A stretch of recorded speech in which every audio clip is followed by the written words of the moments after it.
right, good morning, everybody. Today is Wednesday, December 14th. It is 9 a.m. We are in the Marion County Board of Commissioners Board Session in the Senator Hearing Room at 555 Court Street Northeast in Salem. And if you would, please stand and join me for the Pledge of Allegiance. I pledge allegiance to the flag of the United States of America and to the republic for which it stands, one nation, under God, indivisible, with liberty and justice for all. Thank you. We do not have anyone signed up for public comment today. Madam Chair, if you'll indulge me for just a second. I will.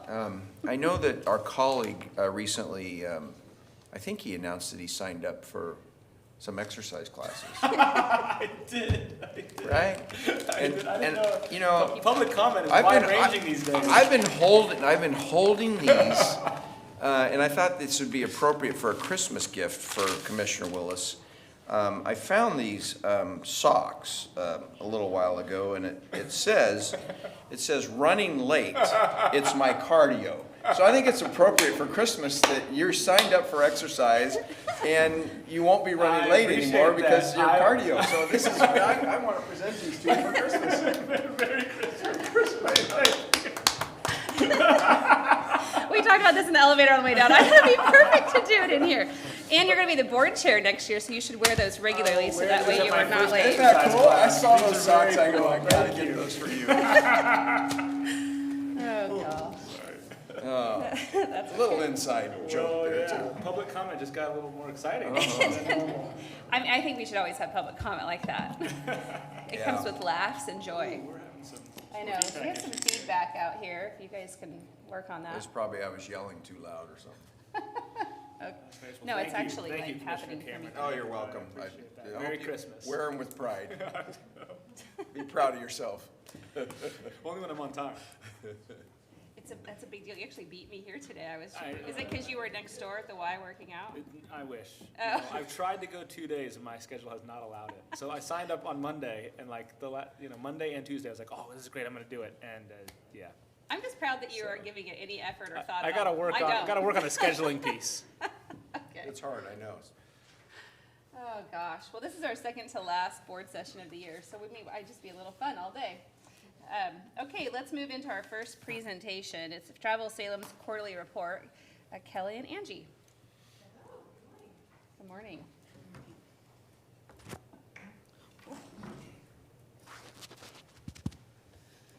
Well, my name is Kelly Weiss. I'm the Economic Development Program Manager here at Marion County, and this morning we'll be hosting our quarterly report for the work. Kelly, is that microphone on? Oh, good question. Let me bring mine on. Okay. Hello? Okay. Oh, maybe I can hear it when it taps it, but. Yeah. All right. Anyway, we're hosting Travel Salem for their quarterly report on their work for tourism promotion for the county. We're in the final year of a 5-year agreement with Travel Salem, which allocates $125,000 a year for the program for Economic Development's Lottery Fund, and this will expire on June 30th of 2023. And with that quick introduction, I'll turn it over to Angie Onowuchi, the President and CEO of Travel Salem, to give the quarterly report. Thank you, Kelly. Good morning, Commissioners. Happy holidays to all of you. So I'll keep this pretty brief, have just a few highlights I'd love to share with you this morning, and obviously be available to answer any questions or discuss further. You have the full report in front of you, so we'll just do a few highlights. In the first quarter, which is July through September, we hosted a North Marion County social media seminar at Lady Hill Winery. Had great attendance, and it was well received, and we'll plan to continue to do those going forward. We continue to post content on our social channels. I have a few that I'm going to see if I can share. The sound would come out of this computer, so maybe it'd be more about the visuals, but if they don't work, I'll just pass on them.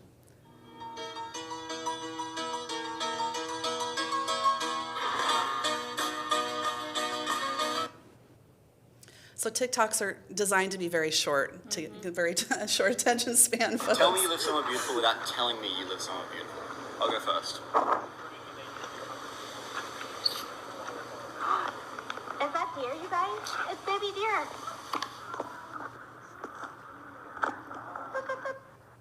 So We also reshare, or our channels and hashtags follow user-generated content. So those are folks that are actually out on the river posting content that we can capture.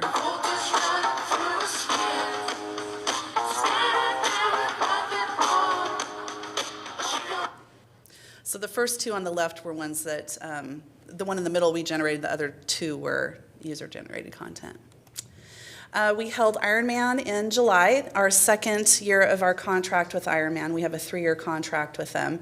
We had about 2,300 athletes, about almost 5,000 spectators, and generated over $10 million in economic impact.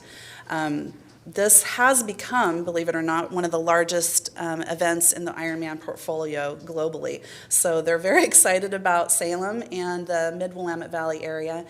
We are getting ready to go into contract negotiations to do hopefully another 3 years and possibly even look at other events with this group like a full Ironman.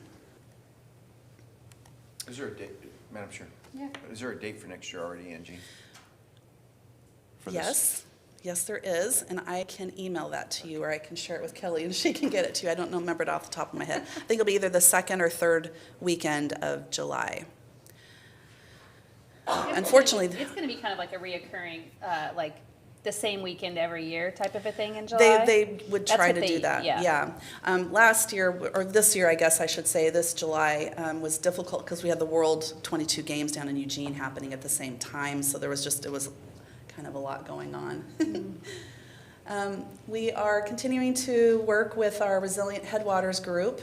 Super excited about the work that they're preparing to do out there. Travel Salem has dedicated $20,000 to fund specific initiatives in Phase 1. We've also applied for a $50,000 capacity grant through Travel Oregon. We should be hearing about that momentarily next week.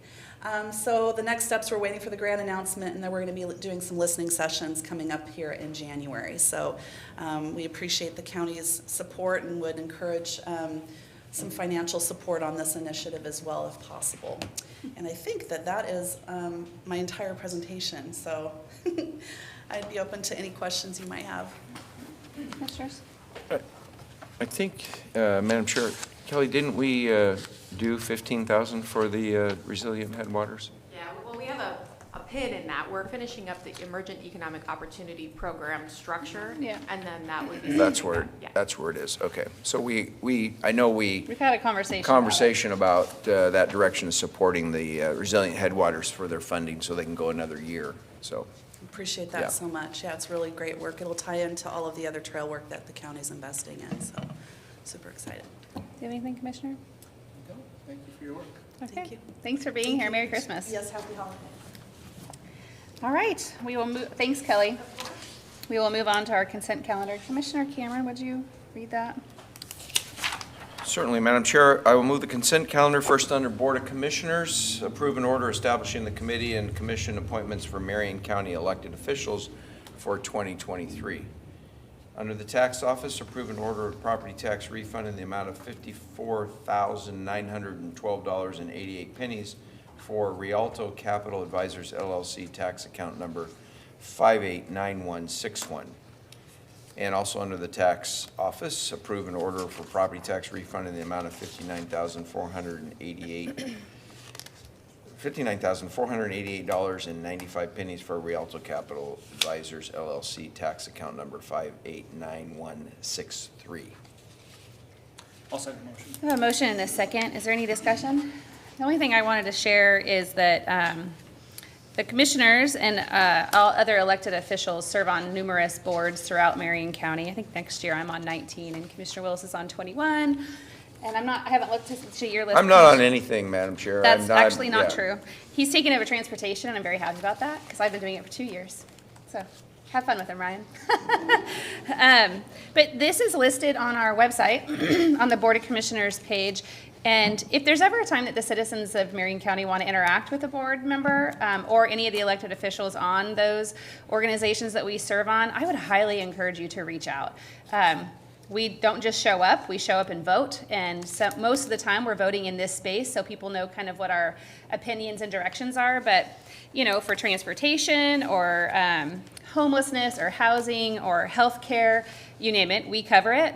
And I think having the information as to what we do is important, so that way the public knows the direction we're moving Marion County. So anyway, I don't know what the website is, but if you go to the Marion County website and find the Board of Commissioners, it's listed there, at least for the three of us. It's on the board session agenda. Agenda item. Okay, perfect. Have we voted on this? Nope, we're still in discussion.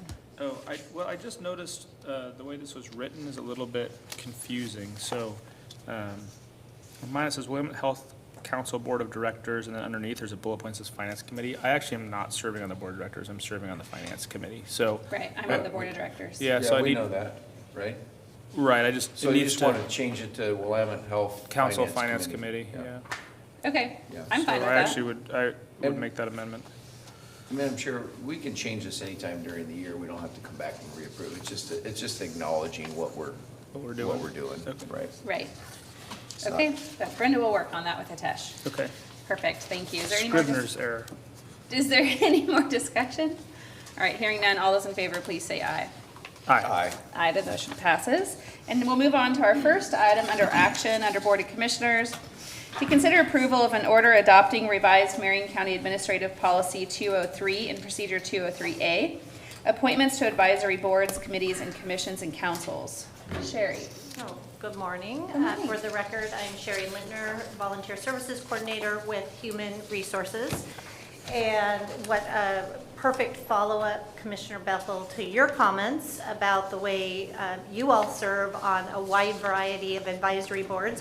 We also have community members that serve alongside you on Marion County advisory boards. And that's what this policy and procedure is related to. So what you have before you are the recommended updates to our Administrative Policy 203 and the accompanying Procedure 203A. So it is the county's practice to review our policies every 3 years. This policy was reviewed in 2018, and then this last year we did another review. And as a result of that review, we found that there were some pretty significant updates that we wanted to get before you. And so the policy really establishes how we appoint advisory board members. And so as the Board of Commissioners, you have appointing authority for 19 bodies. 14 of those are county advisory boards, committees, or commissions, and 5 are multi-jurisdictional committees. So by multi-jurisdictional, we're talking about committees where the only authority the Board of Commissioners has is appointing either 1 or 2 positions on that particular board. Let's see, so I don't want to spend a lot of time. Most of the folks have seen this through the review process, but I want to just give a quick little update. So our review process, we solicited input from department staff who support advisory boards as well as department head and elected officials. Then we had a formal review process that involved human resources, legal counsel, and the Board of Commissioners office. So the bottom line is that the changes that we're recommending really just align to what we are currently doing, what our day-to-day process is. It clarifies the roles and responsibilities. It adds a little bit more meat to the bones on what our actual process is. And then we did some cleanup. So there was some housekeeping because some of the language that was in the 2018 version carried over from a time when 1, volunteer services at one time was under the Board of Commissioners office, and 2, even after that, we were not a standalone department. We were part of business services. So you're definitely going to see some cleanup, kind of just cleaning up the language, maybe a little bit of formatting. But the substantive changes are really around what we do to get people appointed. And this policy and procedure, in my mind, should be a resource for county staff. They should be able to refer back to this to get some guidance on what the expectation is. The other piece of it is it will help us be consistent across departments so that each department is following the same procedure to have appointments made. There's some other little cleanup pieces we did. One I'll mention in particular, the 2018 version referred to the county legislative advocacy guidelines. So we have actually introduced a new policy during the last 3 years, so we've updated that. It doesn't refer to the guidelines anymore. It now refers to policy 214, which is our legislative advocacy policy. We added quite a bit of information about the internal process, and part of that was to give you, the Board of Commissioners, opportunities not just to appoint members when they agree to serve, but also to be aware of vacancies and just a little bit more information on how each advisory board is functioning. So those things were updated. And then really important was just clarifying who does what, who is responsible for what parts of the process. And we, HR, and Jessica Stanton with the board's office helped guide me through this process. So we are bringing the recommended updates to you for adoption. And I don't know if you have any questions. Do you have any questions? I don't. This is mostly just a cleanup, technical cleanup. Yep. Yeah, Madam Chair, thank you. Sherry, thank you for your presentation. You mentioned there's 5 boards. Do you have a list of all those, the 5 boards that we don't have authority over, but we have appointing authority? I do. You have that? Off the You top don't of your head? Well, I can tell you some of them. Okay. So you Not, appoint- I think it would be good if you would send us a list of the boards. How many did you mention, the total number? So there are 14 that are actually, they are either state mandated boards or they are county created boards. So that's going to be the Solid Waste Management Advisory Committee, the Planning Commission. I think it'd be good to have a discussion if you had a list of all those boards. I do. And then we could identify where they're from, you know, where they're created from, if it's state mandated, if it's something we're doing, and just review all those and have a little discussion about that, maybe in a management update. Sure. If that's okay. Yeah, I think that's great. Yeah. When I first came on, we were appointing a gentleman to like the Fire Foundation or some, not, I mean, it probably wasn't that, Police Found, I don't know, something in Salem. And I was Salem like, why are we Foundation. doing that? Yeah. The Salem Foundation. And, It'd be good to just yeah. talk about all those and make sure we're all on.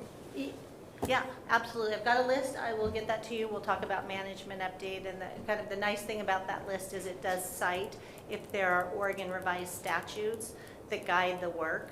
So that piece is included. Can we do it before Christmas? No, I'm teasing. He's totally kidding, as I would have said Well, no. what I'm are you doing teasing. Tuesday? We could go to management update. We don't have Wait, management update no. on Yeah, Tuesday. well, I'll Or see board you. session next week. I'll see you in 2023. Yeah, No, there's board session on the 28th, but still. thank you. All right. Thank you, Madam Chair. Thank you, Sherry. Thank you. Commissioner Willis, would you please make a motion? I will. Madam Chair, I move that we approve an order adopting revised Marion County Administrative Policy Number 203 and Procedure Number 203A. I'll second the motion. A motion and a second. Is there any further discussion? Hearing none, all those in favor, please say aye. Aye. Aye. The motion passes. Thanks, Sherry. Have a Thank great you, day. guys. And now we will move on to consider approval of the American Rescue Plan subrecipient agreements with Liberty House and Catholic Community Services Foundation for the following projects through December 31st, 2026. Liberty House in the amount of $250,000 for medical services to address COVID-19 related child maltreatment, and the Catholic Community Services Foundation in the amount of $250,000 for the Bob Steiner Building Renovation for Services Innovation Project. Debbie and Camber and Adam. Yeah, we'll do quick introductions and Okay. then we'll explain why Adam's here. So Debbie Gregg, Grants Manager in the Finance Department. Camber Schlag, Contracts and Procurement Manager in the Finance Department. Adam Bertot, GIS Analyst with Information Technology. Perfect. Hi, Adam. Yeah, so just as a recap, Marion County was directly allocated over $67 million of the American Rescue Plan Act awards. And this again is to help mitigate the impact and negative economic impact and public health impact to the pandemic COVID-19, along with some infrastructure to help our communities, residents, and businesses. And so the Board of Commissioners held meetings, we did a work session, we had an application process where we awarded almost 40 projects to this point of these funds across the entire county over all of the actual ARPA eligible categories. And so that's why Adam is here, is to kind of help show you what we've been working on behind the scenes in order to communicate, where the various projects are and the status of those projects. So Adam, take it away. Thank you, Debbie. Good morning, Commissioners. So just a really brief overview of the website here. This main page here provides a summary of all the projects that Debbie mentioned. As we scroll down, we get into the 6 federal disbursement categories. So for each category, we're also summarizing the same information on funding. And then within the categories, we get into the individual projects. So for example, the Salem Navigation Center, the amount funded in $3 million. So far, we've expended about 10% of that. The website also provides a link to an interactive dashboard, and you can see the dashboard includes a map, and this really tells the story of how we're distributing those funds across the county. And as I said, this is interactive, so as I click on the infographic for funding by category, we get to see where these projects are located in the county. As you can see, most of the projects are in our infrastructure category, and if I click on an individual project, the map zooms to the location, and we get additional detail about that project. As I said, I work in IT, and I don't want to bore you with technical details, but one of the things we're really excited about is how we're using our Microsoft 365 platform to connect our GIS services directly to data sources in the departments. So in this case, finance is using their SharePoint to maintain this data, and as they make changes and update the funding amounts, the website automatically references and reflects that change. So with that, I'll turn it back to Debbie. Yeah, so we just wanted to kind of go over that and kind of where we're at and enhanced the map that you've seen before and where we're at with all of these projects. And so we have 2 more for your consideration today then. So the 2 agreements for your consideration today are $250,000 to Catholic Community Services Foundation to renovate the Bishop Steiner building. This building provides multiple services and programs that support the ARPA efforts, such as affordable housing, youth aging out of foster care, adults with disabilities, access to food, shelter, counseling, healthcare, and early childhood education for low-income populations. The second agreement is $250,000 to Liberty House to provide medical services to address child maltreatment as a result of the COVID-19 pandemic. The award will help support 4 positions that will provide medical care for children who face concerns of abuse and neglect, particularly in rural and underserved populations in the county. Over the next 2 to 4 years, it is estimated that the positions will serve over 2,000 children over the span of this project. The positions are a medical director, a deputy medical director, a nurse practitioner, and a bilingual intake coordinator. And so our plan is we're just in the midst of ending our next quarterly reporting here, December 31st. And our reports will be then submitted to U.S. Treasury, quarterly reporting, project expenditure reports to them January. What we'd like to do is come to you at that point, maybe a management update or something, and kind of give you a little bit more detail of where every project's at, kind of a status update. The website's great, kind of listed on a summary level, but it's been a while since we've been in front of you in a detailed session, and so we'd like to be able to provide that information to you on a project-by-project basis. I think that's actually a really good idea. And I think management updates kind of like the informal place that we have the discussion, but I'd also like you to consider finding, 30 minutes in a board session to come and kind of share with the public. I just had a really great conversation on Monday with the newly elected Congresswoman Chavez DeRemer about the ARPA money, and stating that I really think it's important that when Congress allocates money, they give it to the local jurisdictions. She said, why? And I said, because of this. And so I would love for you to send me a link to this so I can send it to her. She is really trying to get her mind around how were we so successful in getting our money out in such a broad way to touching most of the cities in Marion County and impacting generational, lives. This is really exciting. I'm thrilled to see both of these, the Liberty House specifically, because I chased this really hard. You didn't say this, but I'm just going to mention it, that in 2020 and 2021, Liberty House provided 47% more assessments than they did in 2019 to children in Marion County. And they have always struggled to be able to reach the rural components of our community because they're based in Salem. And now they've expanded to Woodburn because of these dollars. And they are working on transportation to serve children in the canyon, which is a really big deal. Kids need to be healthy and cared for, and the Liberty House does a good job of that. So I'm really proud of these investments. And the Catholic Community Services one, the rehabilitation of that building, will serve kids, which is kind of my theme these days. So thanks for saying yes, commissioners, to these investments. Do you have anything?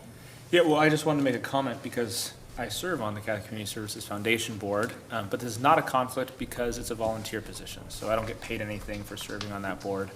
And I also want to thank you because even though I serve on that board, I didn't bring this need to the attention of this board. Commissioner Bethel did. So obviously I support the work that they do, and in that building especially, they help a lot of kids in that building. And so it's important that they continue to be able to do that work. So thank you for bringing this to our attention, and I'll be voting in favor of this. And it's, even though I serve on the board, it's not a conflict because there's no personal gain that me or my family get from that service. Just curious real quick, sorry, Commissioner Cameron, is when you cover over the dollar amount, let's say that on the Liberty House, is it possible to add their website so people can continue to chase that if they'd like to connect? Absolutely. I know it's just one more thing, but I would love it if you did that. Definitely. Yeah. Madam Chair, thank you. That was my comment. I'm glad you said it before me. I love this website. I'm looking at it right now, and we have some challenges to get this money spent, right? I mean, it's been allocated, but it's like spending it. So it'll be really interesting to getting done. But yeah, there are a lot of like I'm just looking at the Hubbard water system. So you click on that, and you get a little more detail here, but. He's on it on his laptop. Just so everybody knows what's happening. I hadn't seen the website, so I actually wanted to see how easy it was to find it, and I just Googled Marion County, Oregon ARPA fund allocation, and it popped up. But the normal person's probably not even gonna know what ARPA funds, so we'll have to push this out a little bit. But great website, thank you. Really good job. Well, Cecil Sternal's here, so maybe he'll help us do it. Yeah. He's like, what? Bill, can you help us get this website out to the public? Great, thanks. Okay, anything else? No, Madam Chair, if you're ready, I'll make a motion to approve the American Rescue Plan Act subrecipient agreements with Liberty House and Catholic Community Services Foundation for the following projects through December 31st, 2026. For Liberty House, an amount of $250,000 for medical services to address COVID-19 related child maltreatment. And at Catholic Community Services Foundation in the amount of $250,000 for the Bob Steiner Building renovation for services and innovation project. I'll second the motion. A motion and a second. Is there any further discussion? Hearing none, all those in favor, please say aye. Aye. Aye. Aye, the motion passes. Thank you all. Thanks for being here, Adam. Thank the you. website is beautiful. Yeah. All right, we'll move on to Health and Human Services to consider approval of Amendment Number 2 to contract for services with KL Dieter MD and add $300,000 for a new contract total of $695,319.50 to continue to provide medical assessment and supervision of Marion County Health and Human Services adult mental health clients through December 31st, 2023. Hi. Hi, good morning, Commissioners. For the record, my name is Ryan Matthews. I'm the Administrator for Marion County Health and Human Services, and I'm joined by I'm Natalie Stone. I'm the new nurse program manager over the medical teams for behavioral health. Wonderful. But I've been with Marion County since 2019, so. Well, welcome to board session. Thank you. We came unprepared. We have no GIS maps or fancy dashboard. I'm really sorry. I was looking at that thinking, we really missed an opportunity. That's probably good due to the HIPAA nature of your work.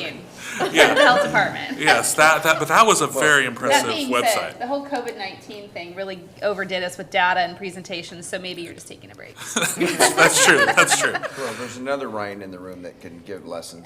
Yeah. Well, we are here seeking approval of a contract with Dr. Dieter to add $300,000 and extend the contract through December 31st, 2023 to continue to provide medical assessments and prescribe therapeutic medications to individuals served in our adult behavioral health program. Just so you know, the contract is an up to amount and it's based on actual hours worked.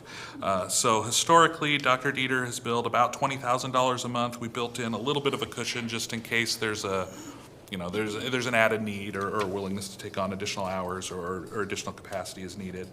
I'm going to go ahead and turn it over to Natalie to talk a little bit about the work that Dr. Dieter does with our medical team and give a little bit of background. Thank you, Ryan.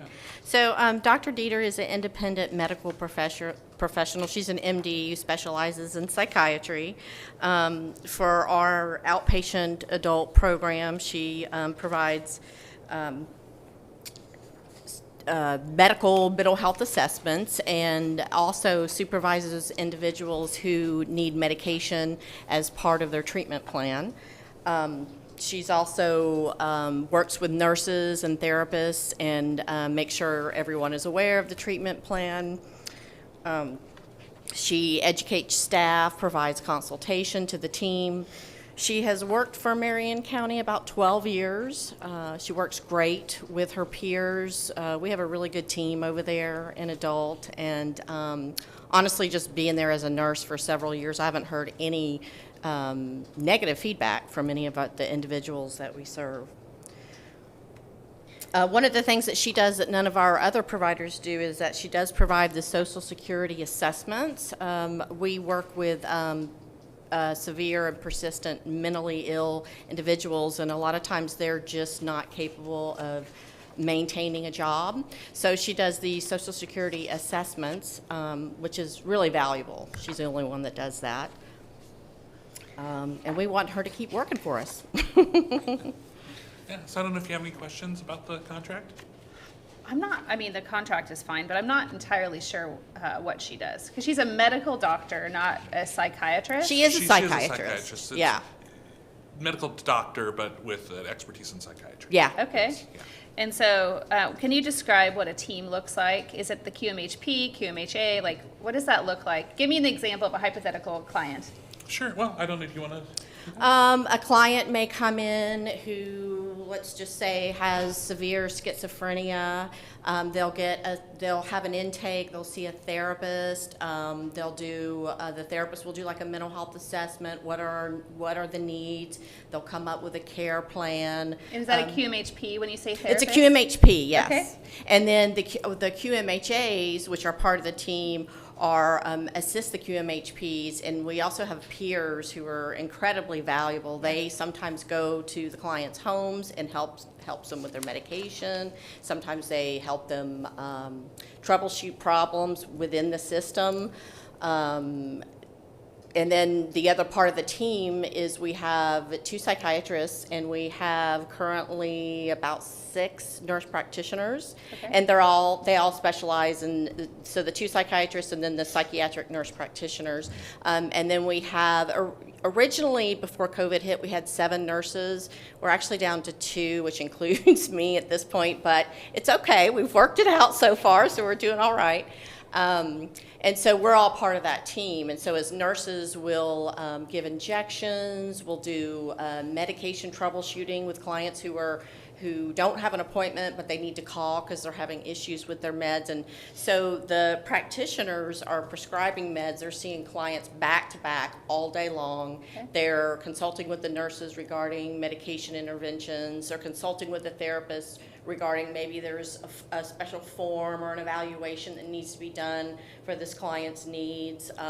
It's a very involved, it's a multidisciplinary team that we really can't function without each other. Yeah, Right. okay. I mean, we really can't. So it's a big group, and the medical professionals were kind of like in one hall, and but they work really well together. I've been very happy and very pleased to be there for the last several years. I want everyone to stay. Okay, well, that's great. Thank you, Natalie. I appreciate the kind of the visual. Yes. It's hard for the public to understand why we'd be approving a contract of this size for one individual who doesn't actually work for the county, like is not an employee of the county. And I think it's really important to understand that what your department does is very expensive. And what you described is about 7 individuals working on the outcome, the positive outcome of one citizen. Correct. And that's very, very costly. And I do want to add too, the services that Dr. Dieter provides are billable, so we're able to recoup a lot of the costs. So even though Marion County holds the contract with this individual, we're able to bill the medical assessments, the Right. prescribing, all of that work through our CCO or other private insurance. So we're able to recoup a lot of the costs. Most of the services that Dr. Dieter would provide would be billable. Yeah, it's not like it's coming out of general fund. That's like a correct. property tax bill is not paying for this. It's Right. yeah, it's It's a the different system. It's the healthcare system which that is covers very the cost. convoluted and difficult to understand, but Yes. it does exist. Primarily federal and state dollars is the way to think of it. Yes. Correct, yeah. Still of the taxpayer CCO. dollars, just not Not property tax. property taxes. Right, not our local tax dollars, That's right. but but of course, Came out it's of my it's all pocket tax. somewhere. As I Yes, did mine, yes. but that's not the point. Okay, thank Well, you. and Commissioner Cameron, you made this point the other day at the public safety meeting. Public safety is expensive. Behavioral health care for the 6 individuals in our community is expensive, but it's not as expensive as not doing it. Right. Right? If we didn't invest this money, and we see this, there's a number of folks that aren't getting what they need that we see on our streets. Correct. It would be way worse if your team wasn't stabilizing the folks that you're stabilizing and helping the folks that you're helping. We would be in a much bigger world of hurt. So while this is expensive, it's not as expensive as not having your services. So I just want to say agree. thank you for what you're doing. Thank you. Yeah, and it's an important distinction to know that like our therapists, our QMHPs, they can't prescribe medications. And many of the adults that we serve really require to be medicated, and so you need that level of professional to be able to allow access to the therapeutic medications that they need that are not often going to be available through like even their primary care physician and other non-mental health professionals. So Yeah. it really helps to stabilize a population that otherwise would not have access to critical medications that they need to kind of go about their daily lives. It's really important. It is. Yeah, we Yeah. want to keep them healthy and active members of our community, and this allows that to happen. Absolutely. And I'm just going to say really quick before I ask for the motion, we're hiring. Yes, we are. We have 35 QMHP positions open right now. Right. And obviously one nurse position that I'm aware of, probably more, but maybe you should be like the spokesperson for the recruitment team because Yeah. I love your enthusiasm and your love for you. what you do. I think it's really important. So thank you. Thank you. Yeah.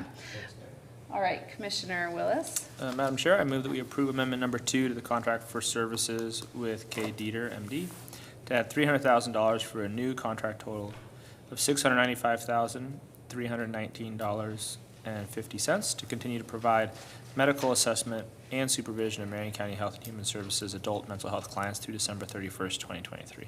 I'll second the motion. The motion is second. Is there any further discussion? Hearing none. All those in favor, please say aye. Aye. Aye. Aye, the motion passes. Thank you both. Thank you, Have a Commissioners. Merry Christmas. Thank you. You too. All right, and we'll move on to our last public works item under action today. To consider approval of amendment number 1 to the incoming funds intergovernmental agreement with the Oregon Department of Transportation to add $1,499,453, of which an estimated $1,188,671 will be incoming state funds, and an estimated $310,782 will be provided in county funds for a new contract total of $4,486,302 for the River Road South Willamette River Independence Bridge Project through August 28th, 2027. Hi, Ryan. Hi, good morning. For the record, Ryan Crowther, Marion County Capital Projects Manager. And as you said, I'm here today to talk about our River Road Willamette River Bridge and amendment number 1 to the IGA with ODOT. So for those who don't know, the project's located near the city of Independence. It spans the Willamette River from Polk County into Marion County. It's 2,290 feet long, and it starts at South Main Street in Polk County.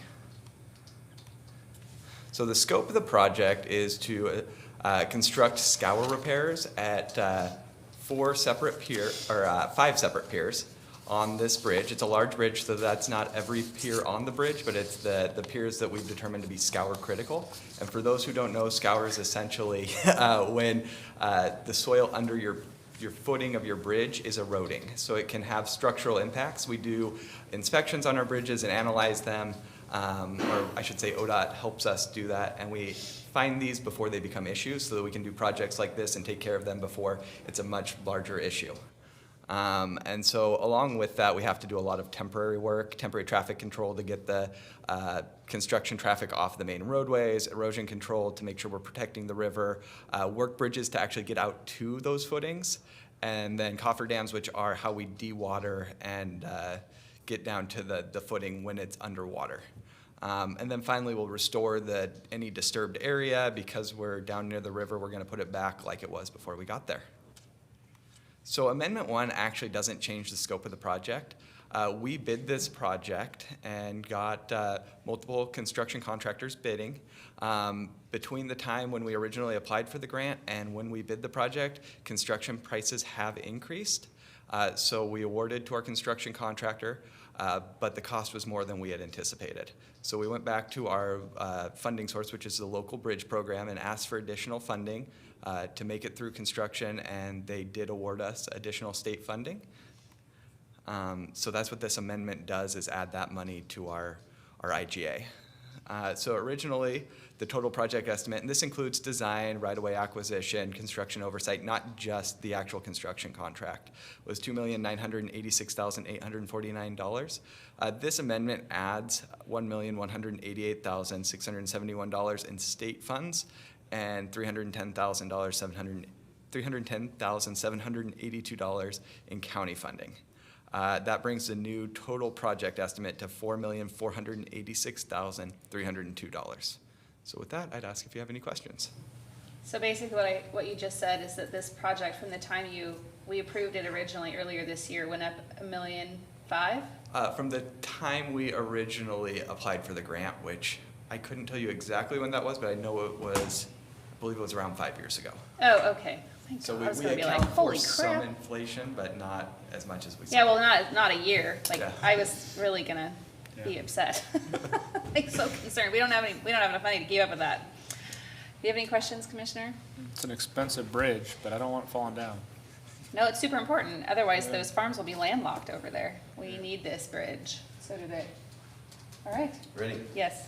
Madam Chair, I'll move that we approve amendment number 1 to the incoming funds intergovernmental agreement with the Oregon Department of Transportation to add $1,499,453, of which an estimated $1,188,671 estimated will be incoming state funds, and an estimated $310,782 will be provided by county funds, for a new contract total of $4,486,302 for the River Road South Willamette River Independence Bridge project through August 28th, 2027.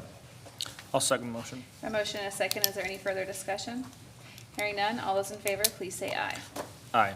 Aye. Aye. The motion passes. Thanks, Ryan. Thank you. Have a Merry Christmas. You too. We won't see you for at least 2 weeks. Why can't we go get Polk County to give half of that $310,000? Can we do the first one first? Bridge, It's supposed to be fast. it touches down on their side.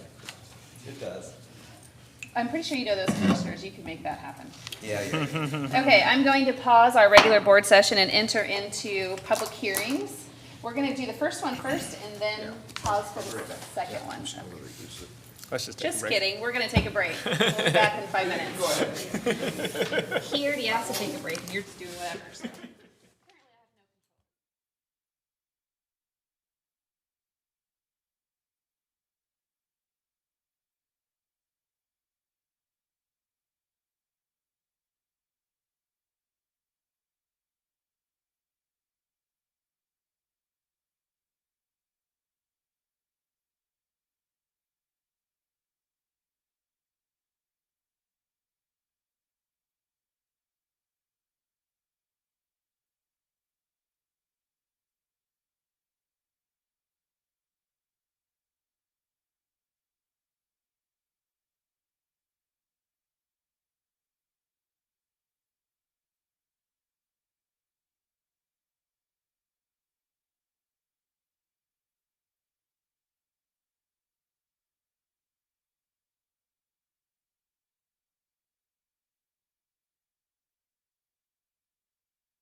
All right. Are we ready?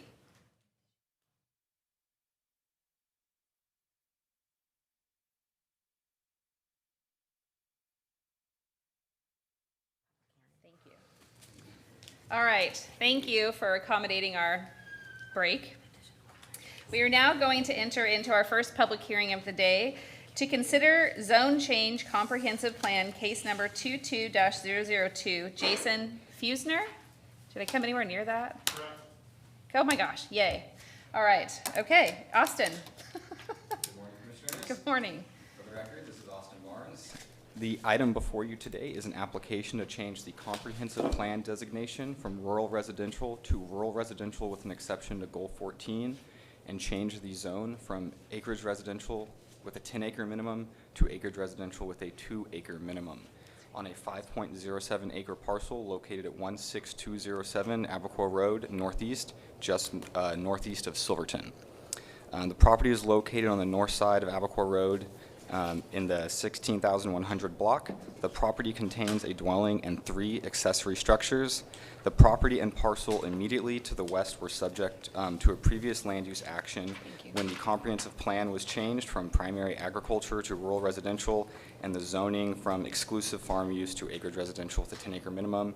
This was approved in zone change / comprehensive plan change case 04009. The property is a legal parcel for land use purposes.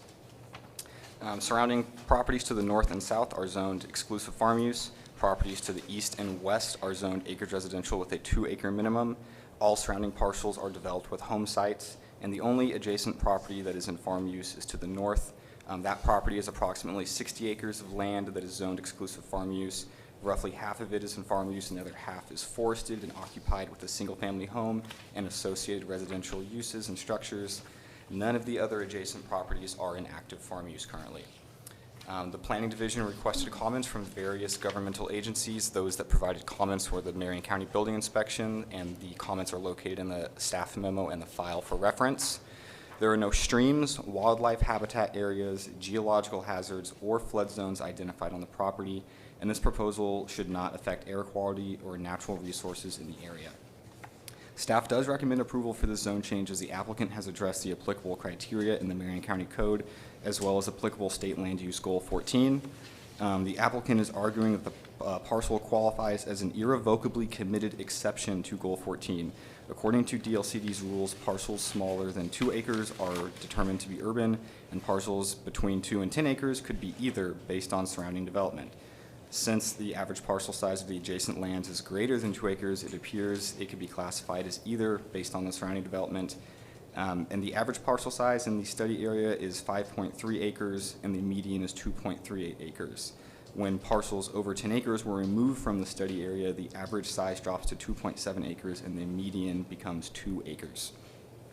An exception to Goal 14 must demonstrate how the land is irrevocably committed to an urban level of development. This is shown through small and irregular parcel size in the study area and an inability to farm the parcel.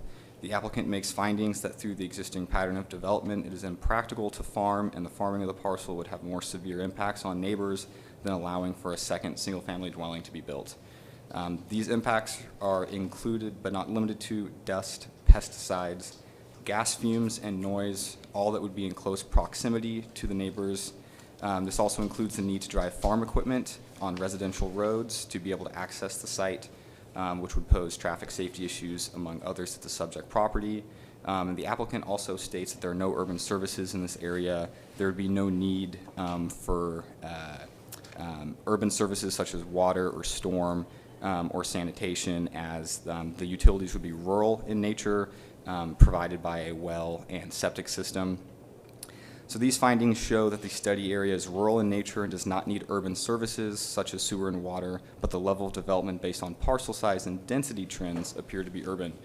The rule states the applicant need not show every use is impossible, but they are impractical. The applicant has met the burden of proof showing that the allowed farming uses are impractical on the subject parcel, and the addition of one more parcel to the study area will not create a need for urban services. Additionally, the use will stay the same on the new parcel if the zone change is approved. So based on these findings and the lot size, adjacent lands are considered to be urban based on DLCD's rules, but do not require an urban level of infrastructure for the area.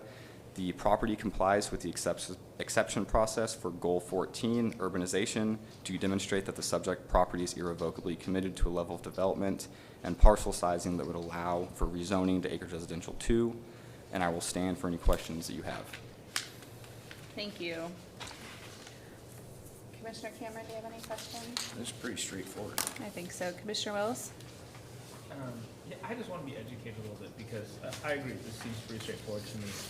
But this Goal 14 exception thing confuses me a little bit because we're basically finding that it's irrevocably committed to some sort of urban standard, but that it's not urban. That's weird, right? Yes, and you're correct in that analysis. You're basically trying to show that it's urban in some respects based on parcel size, but it's not urban that it needs its utilities, you know, from a centralized city area, basically. Because I look at this and I'm like, yeah, there's no way you're farming this piece of property, right? No way. Oh, my mic's off.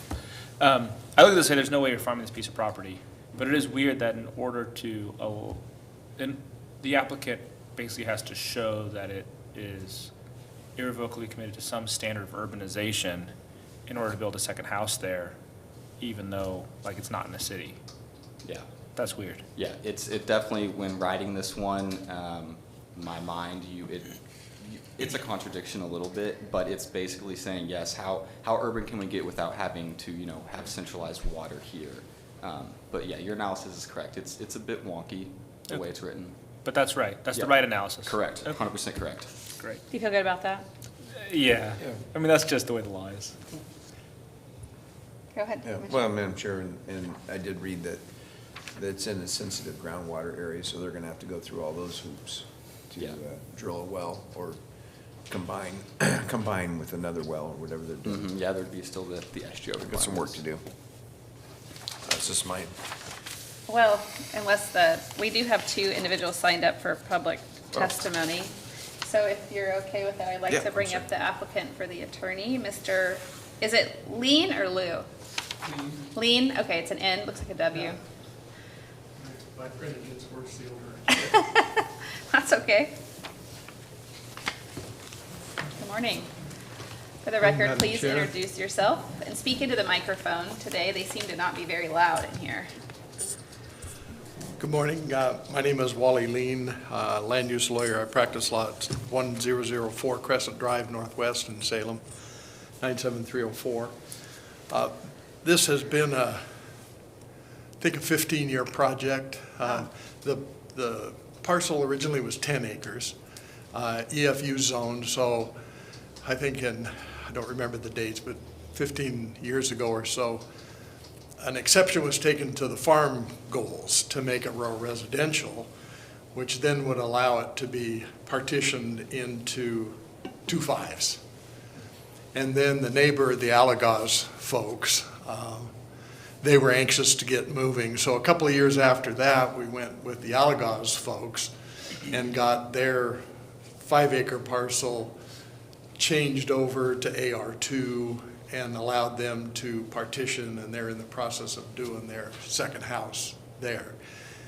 Jason Fusner's house is the other 5 acres. And so we're getting around now to doing the same thing we did for the Alagaz folks for Jason's house. So it has been a process. There's an old case, I think it's called Clark versus Jackson County, that established this 10-acre thing. And basically what the court did was it said, well, if you're 10 acres or more, we're going to consider you to be agricultural. If you're over 2 acres but under 10 acres, we're going to consider that to be rural lands. And if you're 2 acres or under, then you're going to be considered to be urbanizable lands. So they just drew these boundaries based on what they had before them, and they've stuck and they've become rules now. And they work pretty well because as practitioners, we now know what the rules are. You know, we know we've got 10 acres, we've got 2 acres, we've got a 5-acre parcel, so we know how to make it work. So it is pretty effective, even though there doesn't seem to be much. I mean, what's the difference between 9.5 and 10.5 acres, you know? So there's a bright line there. The property is 5.07. They've already got clearance on the SGO because they've got the houses there. Alagaw's got theirs. We don't believe there's going to be any problem with the SGO on the other one, but a condition of approval that was suggested to you by the hearings officer who felt that we had met all the criteria was just to make sure that when the new parcel is partitioned, that it is required to go through all the hoops. So you get the building permit, you get the septic approval, you get the SGO clearance and all of that stuff. And that's fine. We understand that that has to happen. Other than that, I think Austin did a good job covering it. It's a pretty straightforward application. It's identical to Alagaw's, and we haven't had any opposition along the way. And, you know, like you said, what are you going to do with that 2 acres in front? And there's 2 acre parcel. In fact, this is Abaquah right where it comes into Cascade Highway.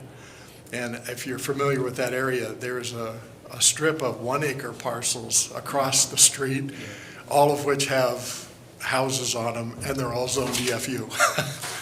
So, I mean, who's to know what's the right thing? But the right thing on this one is to let's move forward with Mr. Fusner's project and let him get his partition and his house going down the road. So I'd answer any questions you might have. Thank you. Commissioner Willis, do you have any questions?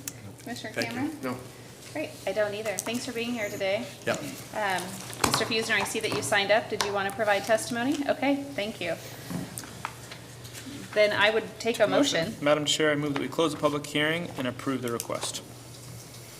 I'll second the motion. Thank you. Jane, whoever you are. So in her recommendation, the hearings officer did recommend a condition. Is the board going to follow that condition as well? Was this the driveway condition? It was prior condition is the sensitive groundwater, yes, overlay zone requirements, building department requirements. Are you okay with that? Yeah. Okay. Do you want me to change the motion? Yes, please. Okay. Madam Chair, I move that we close the public hearing and we approve the request, including the hearing officer's recommended condition. I'll second the motion. A motion and a second. Is there any further discussion? Hearing none, all those in favor, please say aye. Aye. Aye. Aye, the motion passes. Thank you. Good luck in your build. Thank you. 1 second.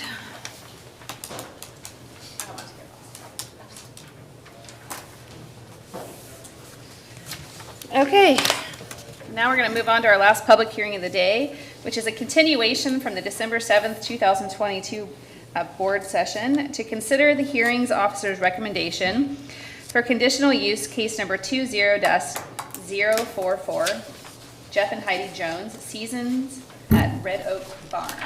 Lindsay.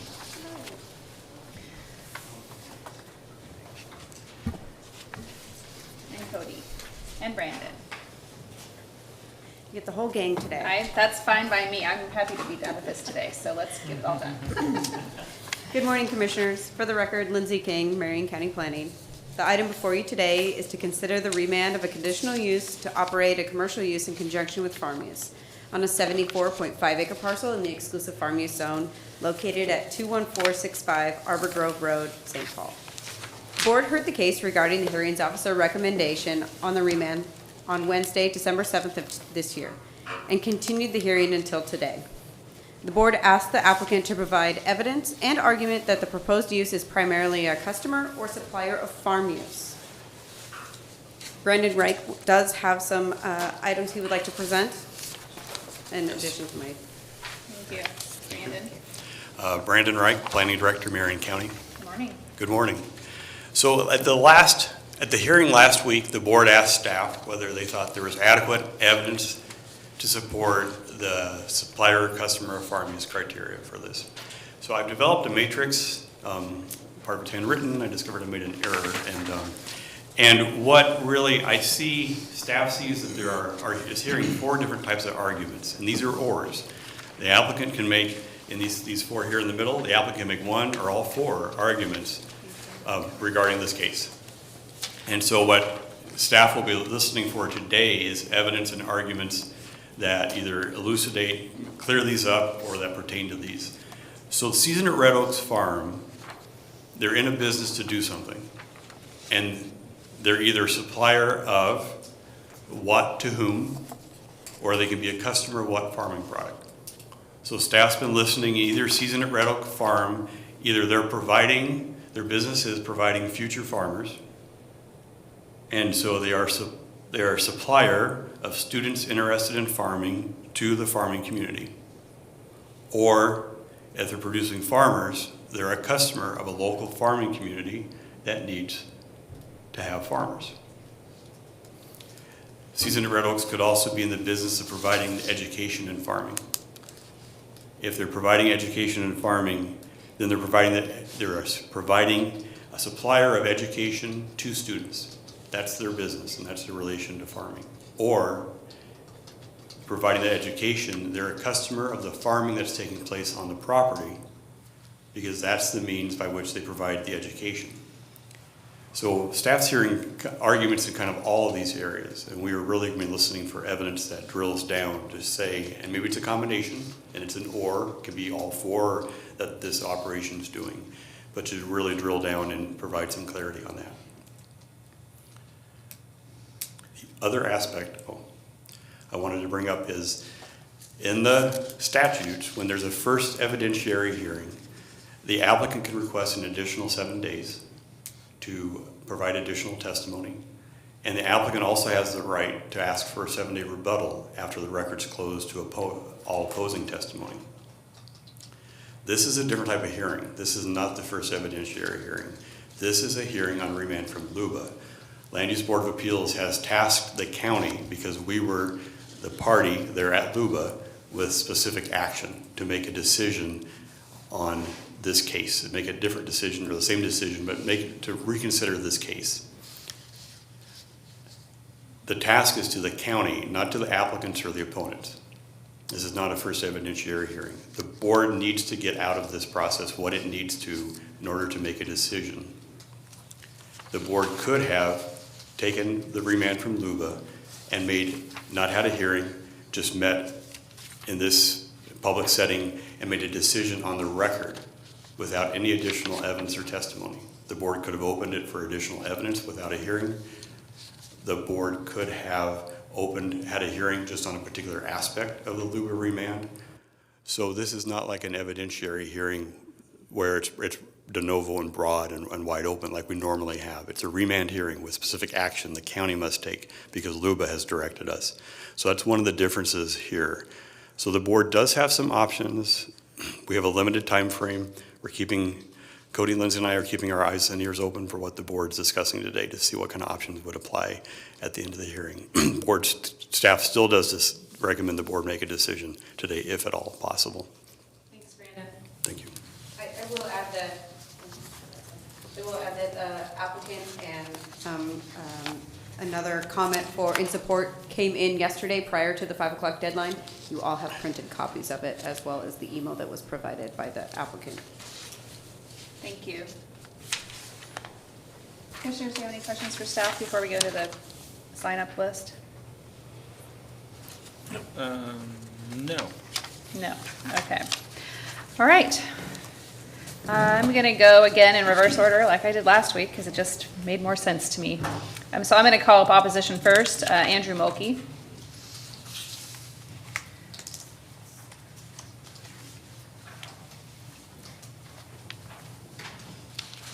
Nice to see you. Thank you. In person. I think this is the first time ever. Yes.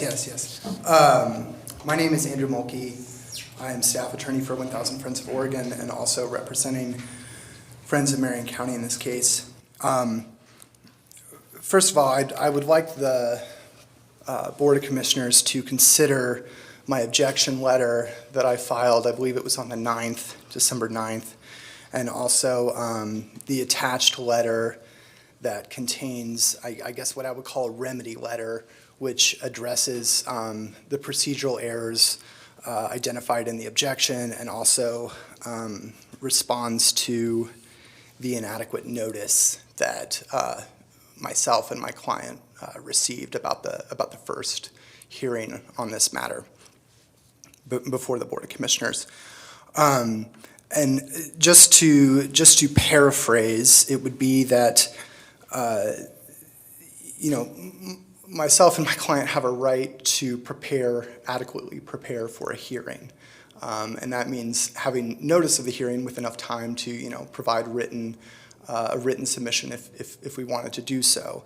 And so that is all really that the first section of that remedy letter contains is what, if I'd had adequate notice, what I would have prepared to kind of respond to the hearings officer's recommendation in this case. So that simply goes through the hearings officer's proposed findings and analysis and just points out that the applicant still has not met its burden for a number of the criteria. It's not just about the primary customer or supplier of farm use issue. It's about the other criteria as well, the criteria to enhance farming enterprises and also that the proposed use be essential to the practice of agriculture. So for the reasons explained in that remedy letter, and also I think touched on briefly at the last hearing, the applicant really has not met its burden for any of those other criteria as well. So basically for those reasons, I ask that the Board of Commissioners accept the remedy letter and acknowledge the objection letter. With respect to the comments made by staff this morning, and also I think this is also touched on in the objection letter, but the nature of this proceeding as a remand proceeding. Yes, it is true that the statute talks about the first evidentiary hearing and the procedural rights, sets out the procedural rights that apply to that first evidentiary hearing. This is on remand. However, I believe that this actually is akin to a first evidentiary hearing on remand because the applicant needs to provide additional evidence or analysis. And for that reason, I should say that the procedures outlined in statute were not necessarily created in whole cloth for that statute. They're based on a prior case, Fasano, that talked about the procedural rights that parties have and opponents have during land use proceedings. And so this circumstance, in this circumstance where the applicant does have the burden to show that the approval criteria are met, opponents have a right to respond to that evidence. And so for that reason, the record was held open for 7 days. And so I asked, and the applicant did submit evidence. I haven't seen that letter yet. Staff did not provide me with a copy of that. So, and I asked in my objection letter as well for a right to respond to that. And that is actually allowed pursuant to the county's own code, which is more broad than the statute. So it doesn't just apply to a first hearing, it applies to the proceedings generally. And I believe pursuant to the code, that request to respond to the open record submission was made in writing, and I believe the county has to acknowledge that request and comply with that request. With respect to the 120-day timeline, which I believe staff may believe provides a definite end cap to these proceedings. I don't believe that's the case. I don't think the 120-day timeline is jurisdictional, and I explained that in my letter. And the reason for that is because if that 120-day timeline is passed, the applicant would still have the ability to go into circuit court if they wanted to and ask for a mandamus action. And in the statute, it talks about, well, the court circuit court would then have to set a hearing in 15 days. But if the parties are able to resolve their dispute and settle the matter, then the case can go away before that 15-day hearing. And the statute just says that you need to notify the court of that. And so what that process tells me is that the 120-day timeline on remand is not jurisdictional. It's something that the county needs to comply with. But if the county doesn't do so, it doesn't deprive the county of jurisdiction over this case. It doesn't deprive the county of the ability to make a decision in this case. And so here, where we have issues with needing to provide everyone the adequate opportunity to respond and to provide the Board of Commissioners with the information that it needs to make a decision, I believe it's appropriate to comply with the county's own procedures about response periods in this case. And moreover, just as a matter of experience, I've been in many remand proceedings that have lasted much longer than 120 days. And it's just simply as a matter of practice that I've seen as a land use attorney. Applicants often want to put in additional information or need time to gather that information. And in many cases, they also want time to draft findings for the decision maker to adopt. And so those all can take additional time and push things out beyond the 120-day timeline.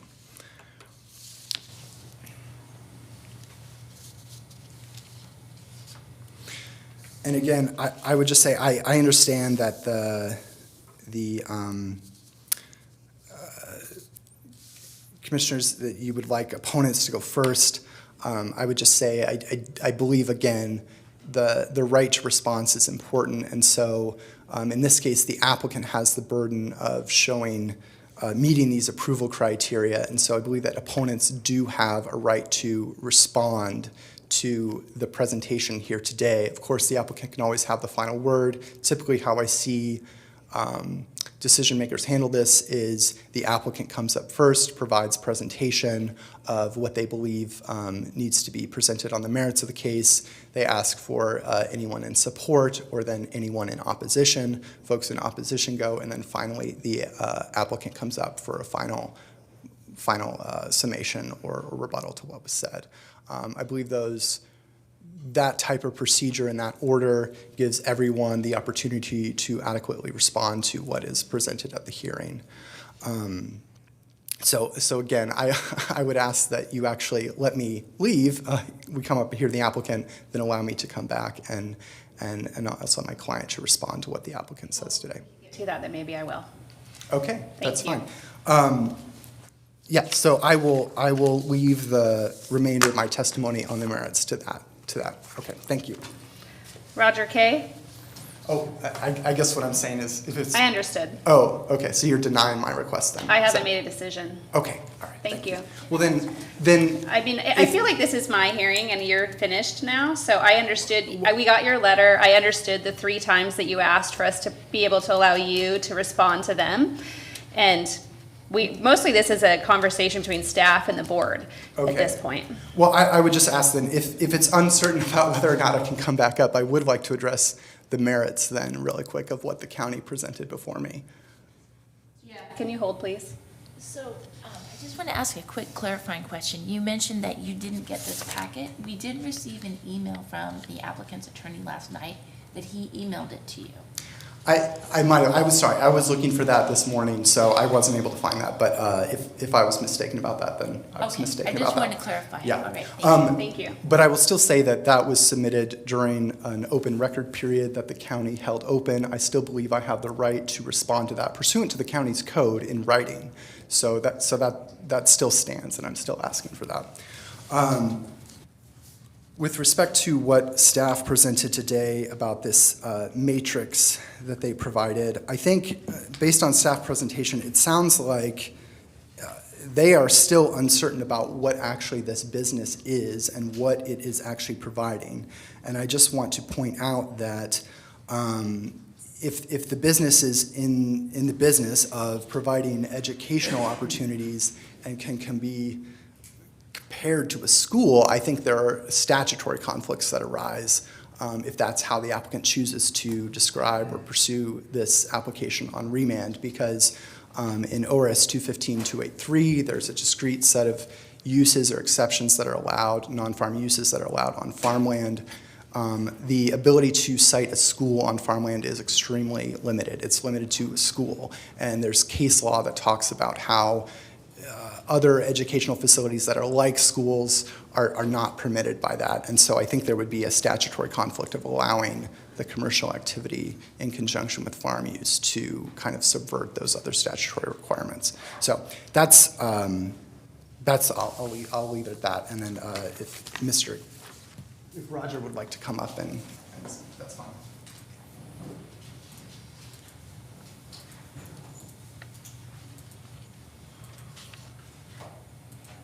Do you have letters to submit to us today? Yes. If you could please do that before you. Great, thank you.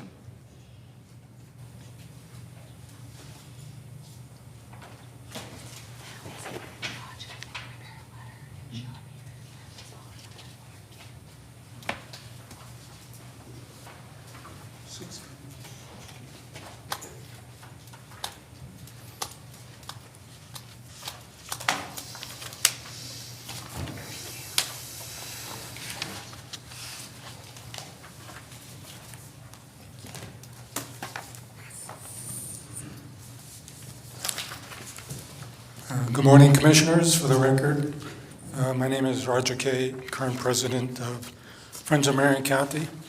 I'm going to read a brief preamble here before I go into the issues.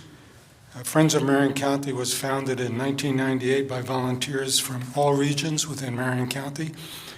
Our mission is to represent and advocate for the public's interest in carrying out the spirit explicit in the goals of Oregon's land use system, and is focused on the protections of farmland, forest land, and open space in Marion County. I realize that the Board of County Commissioners is tasked with the role of judge and jury, donning the black robes and wielding the gavel. We hope that the Board of Commissioners will apply the law to the facts in every case and decide fairly among all the interests, both applicants and others, to come to a correct decision regardless of personal feelings. As president, I represent our organization, and we want to be treated fairly at these hearings. I'm going to skip the next part, which is just procedural record, and present some issues that I think pertain to customer farm uses and therefore are arguments of our opposition to them. And I'm just going to offer the bullet points because I don't want to read all of this text material in between. So the first section is reserved to the statutory definition of farm use, which we believe is not met. Second point, Mr. Kirsch's farm use is not connected to the proposed activities. Third, crops used for educational activities are not a farm use on this property. Fourth point, educational program is unrelated to the working farm. Fifth point, incidental and subordinate elements are lacking. Sixth point, school or vocational facility is not permitted on farmland. Seventh point, commercial activity does not enhance the farm enterprise. Eighth point, no commercial activity has been established. Number 9, educational and training programs on farmland violate statute. 10th point, training programs must be located in the appropriate zones. And 11th point, Mr. Kirsch's farm practice is unrelated to the proposed commercial activity. And in conclusion, I wish to say that the county must deny this application since the applicant failed to provide evidence that the commercial activity is a customer of farm uses, and because it was proposed farm use being for the primary purpose of making a profit and money through certain activities does not include what the applicant proposes. Thank you.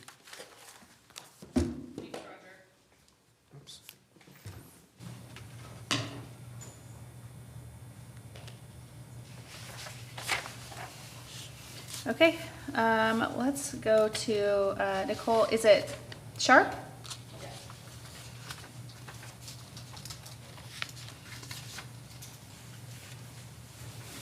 Good morning. For the record, please introduce yourself and tell us where you live. Good morning. My name is Nicole Sharp. I am the direct neighbor of Red Oaks Farm. So my property borders the Joneses farm on 2, maybe 3 sides. So we share direct, I see their farm every day. I was lucky enough to come into farming in my 30s, but that meant that I really lacked an education in farming. And Actually, let me get to that in a moment. The first thing I wanted to say is that I have had my property, I've been living on my property for longer than the Jones have had their property. And the transformation of the farm from quite literally abandoned into a functional farming property is profound. Both the woods and the actual fields were previously completely overgrown, and now they are very clearly being farmed. You know, you just need to go out there any day in the spring. So I think that that's, that's something that I cannot be disputed. It is a farming operation. And the Jones additionally farm some of my land that I lease to them. So I came to farming in my 30s, and I was lucky enough to do that. I now manage a 400-acre century farm owned by my family. And there is not a single day that goes by that I do not wish that I had more access to education about farming when I was younger. When I was in college, I had no idea you could get a degree in agriculture. When I was in high school, I didn't know that farming was a career that you could step into that you weren't just born into. I thought farmers were just, you know, hatched out of eggs on their farms. I did not realize that you could do this outside of that.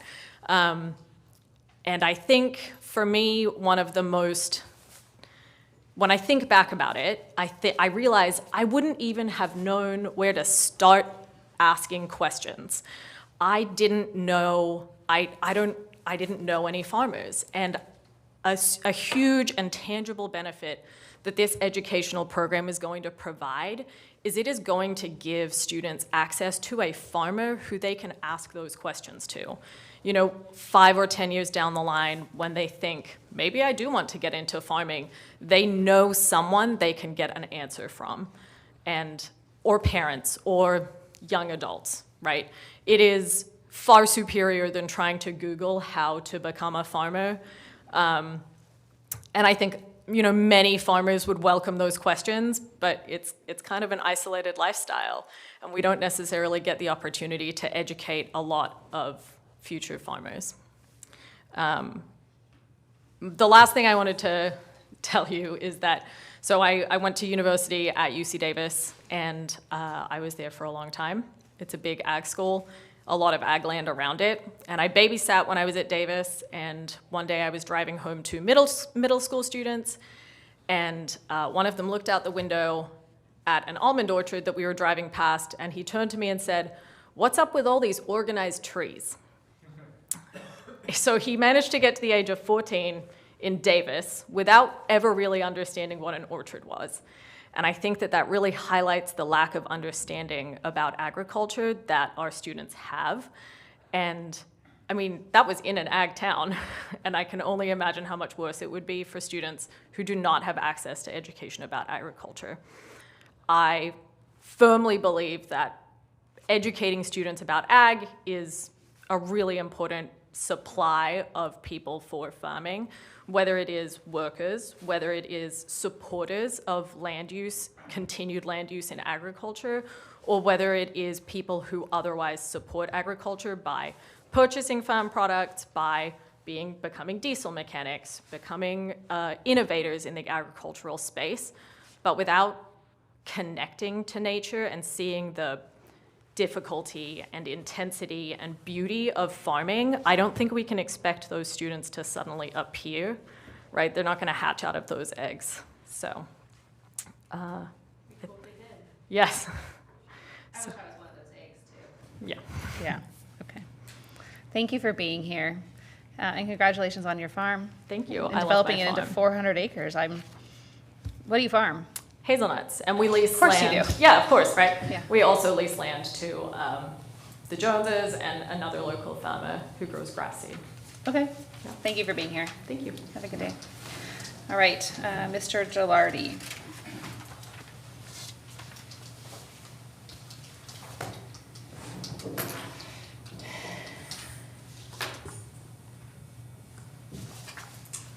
Good morning, Commissioners. For the record, my name is Mike Gilardi. I'm applicant's legal counsel. My law firm's address, mailing address is P.O. Box 8529 in Coburg, 97408. Commissioner Bethel, as you said, this is your hearing, so we want to talk about what the things that you want to hear about and answer the questions that you have. So what I'd like to do is I'll give you a quick outline of what I think it makes sense for us to talk about, and then if you want to hear about something different, you let us know. So first of all, I'll briefly address the procedural issue that Mr. Mulkey talked about. I'd like to give just a little brief legal context to your decision, and then I'll give an outline of the evidence that we submitted yesterday, and then I'd like to turn it over to the Joneses so you can hear from them about their program and what they're hoping to do and how it relates to the farm use of their property and other neighbors.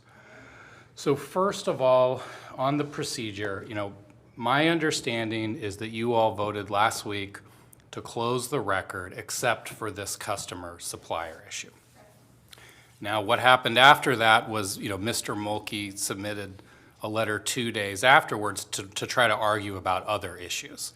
And I submitted a brief response to that yesterday afternoon. Our position is that that's an improper attempt to have the last word on other issues and to raise new issues at the last minute that, were resolved by LUBA and by the board in the last round, or that could have been resolved. There's a doctrine in land use which reflects broader legal doctrine called law of the case. The seminal case in the land use context is called Beck versus Tillamook County. And what it says is, if you have an issue that was resolved in a prior stage of the process, you can't try to relitigate it, or an issue that could have been resolved and that the opponents chose not to raise. So there's you heard a couple examples of this in Mr. Kay and Mr. Mulkey's testimony this morning. For example, they're arguing, well, this should be treated as a school instead of as a commercial activity. That was an issue that was raised last year, and it was resolved by LUBA. LUBA said, yes, this can qualify as a commercial activity as long as you show the connection to the farm use. So that's what we call a Beck issue. They're trying to relitigate an issue that was resolved. I respect the land use process, respect the rights that the public has in the process. You should afford Friends of Marion County those rights, but don't give them more than they're entitled to, because this is just a game for them. Anything that they can do to undermine the application, inflict maximum harm on applicant, and undermine your decision, that's what they're going to do. That's their job. That's what they're funded to do. So don't make it easy on them. What I do think, so we're going to be limited to this customer supplier issue today. I do think that the Friends should be able to come up and respond on that issue after we're done with our presentation. If they think that there's some other evidence or some other argument that they need to make that they haven't had a chance to make, then they need to be specific about that. What we've heard until now in many different ways from them is, well, the evidence isn't good enough from applicant. They need to do more than that. If they want more of an opportunity, they need to be specific. To say, no, we want to provide this particular evidence and we haven't been able to do it. They haven't said that. They're going to have to justify that. And I know legal counsel brought this up. My office specifically sent our evidence to Mr. Mulkey at about 4 o'clock yesterday afternoon so that he would have access to it. And so to claim that he hasn't seen it, that's on him. Okay, so that's the procedural issue. Now, there's been a lot of legal arguments in this case, and I don't think you want to hear me drone on about legal issues. If you have any particular questions, I'm happy to answer them. I'll just say two things. It's the particular local code provision we're talking about is this, the commercial activity has to be primarily a customer or supplier.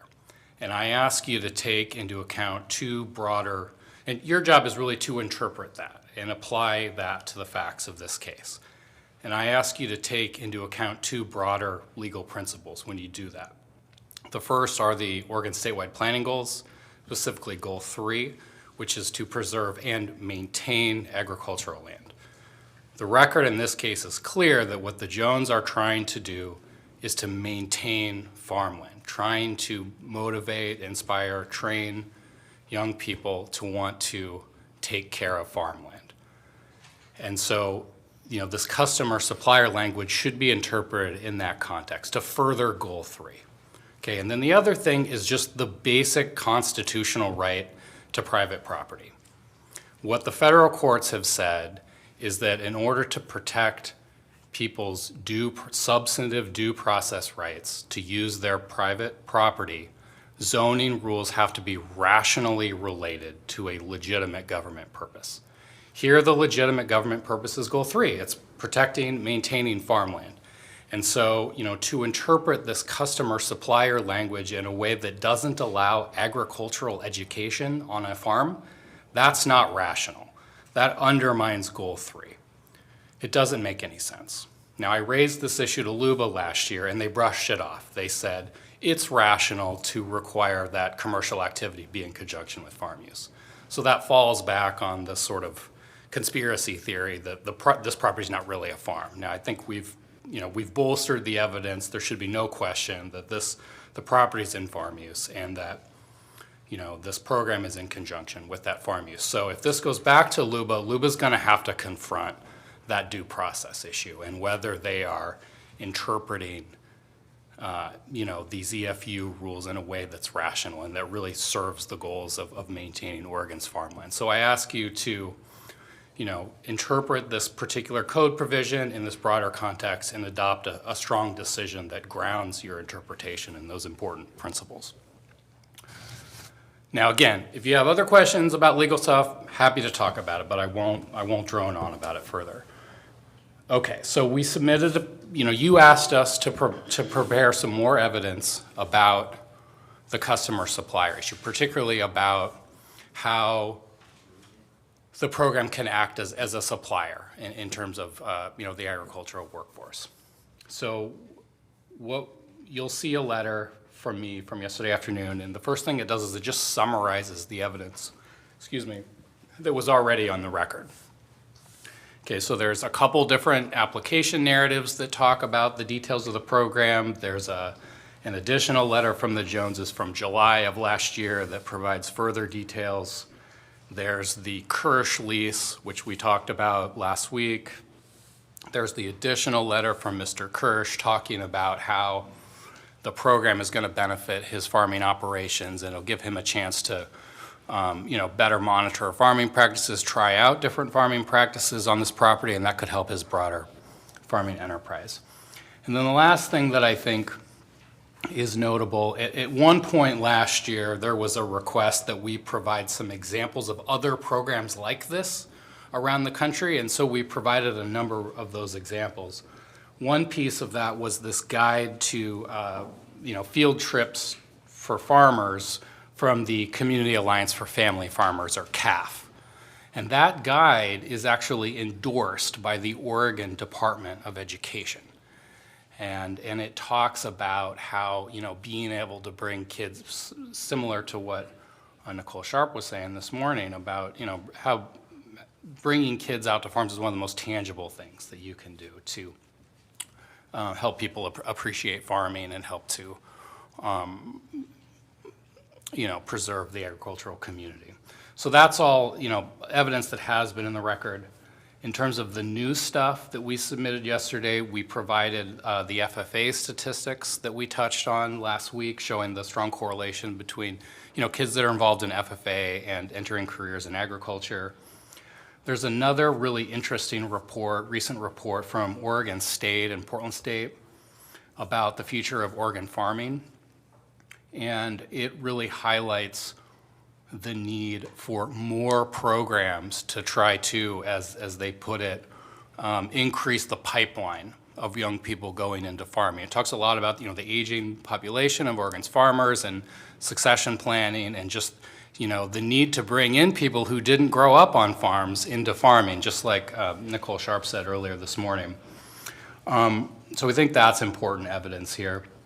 And then we've got 3 new letters from supporters.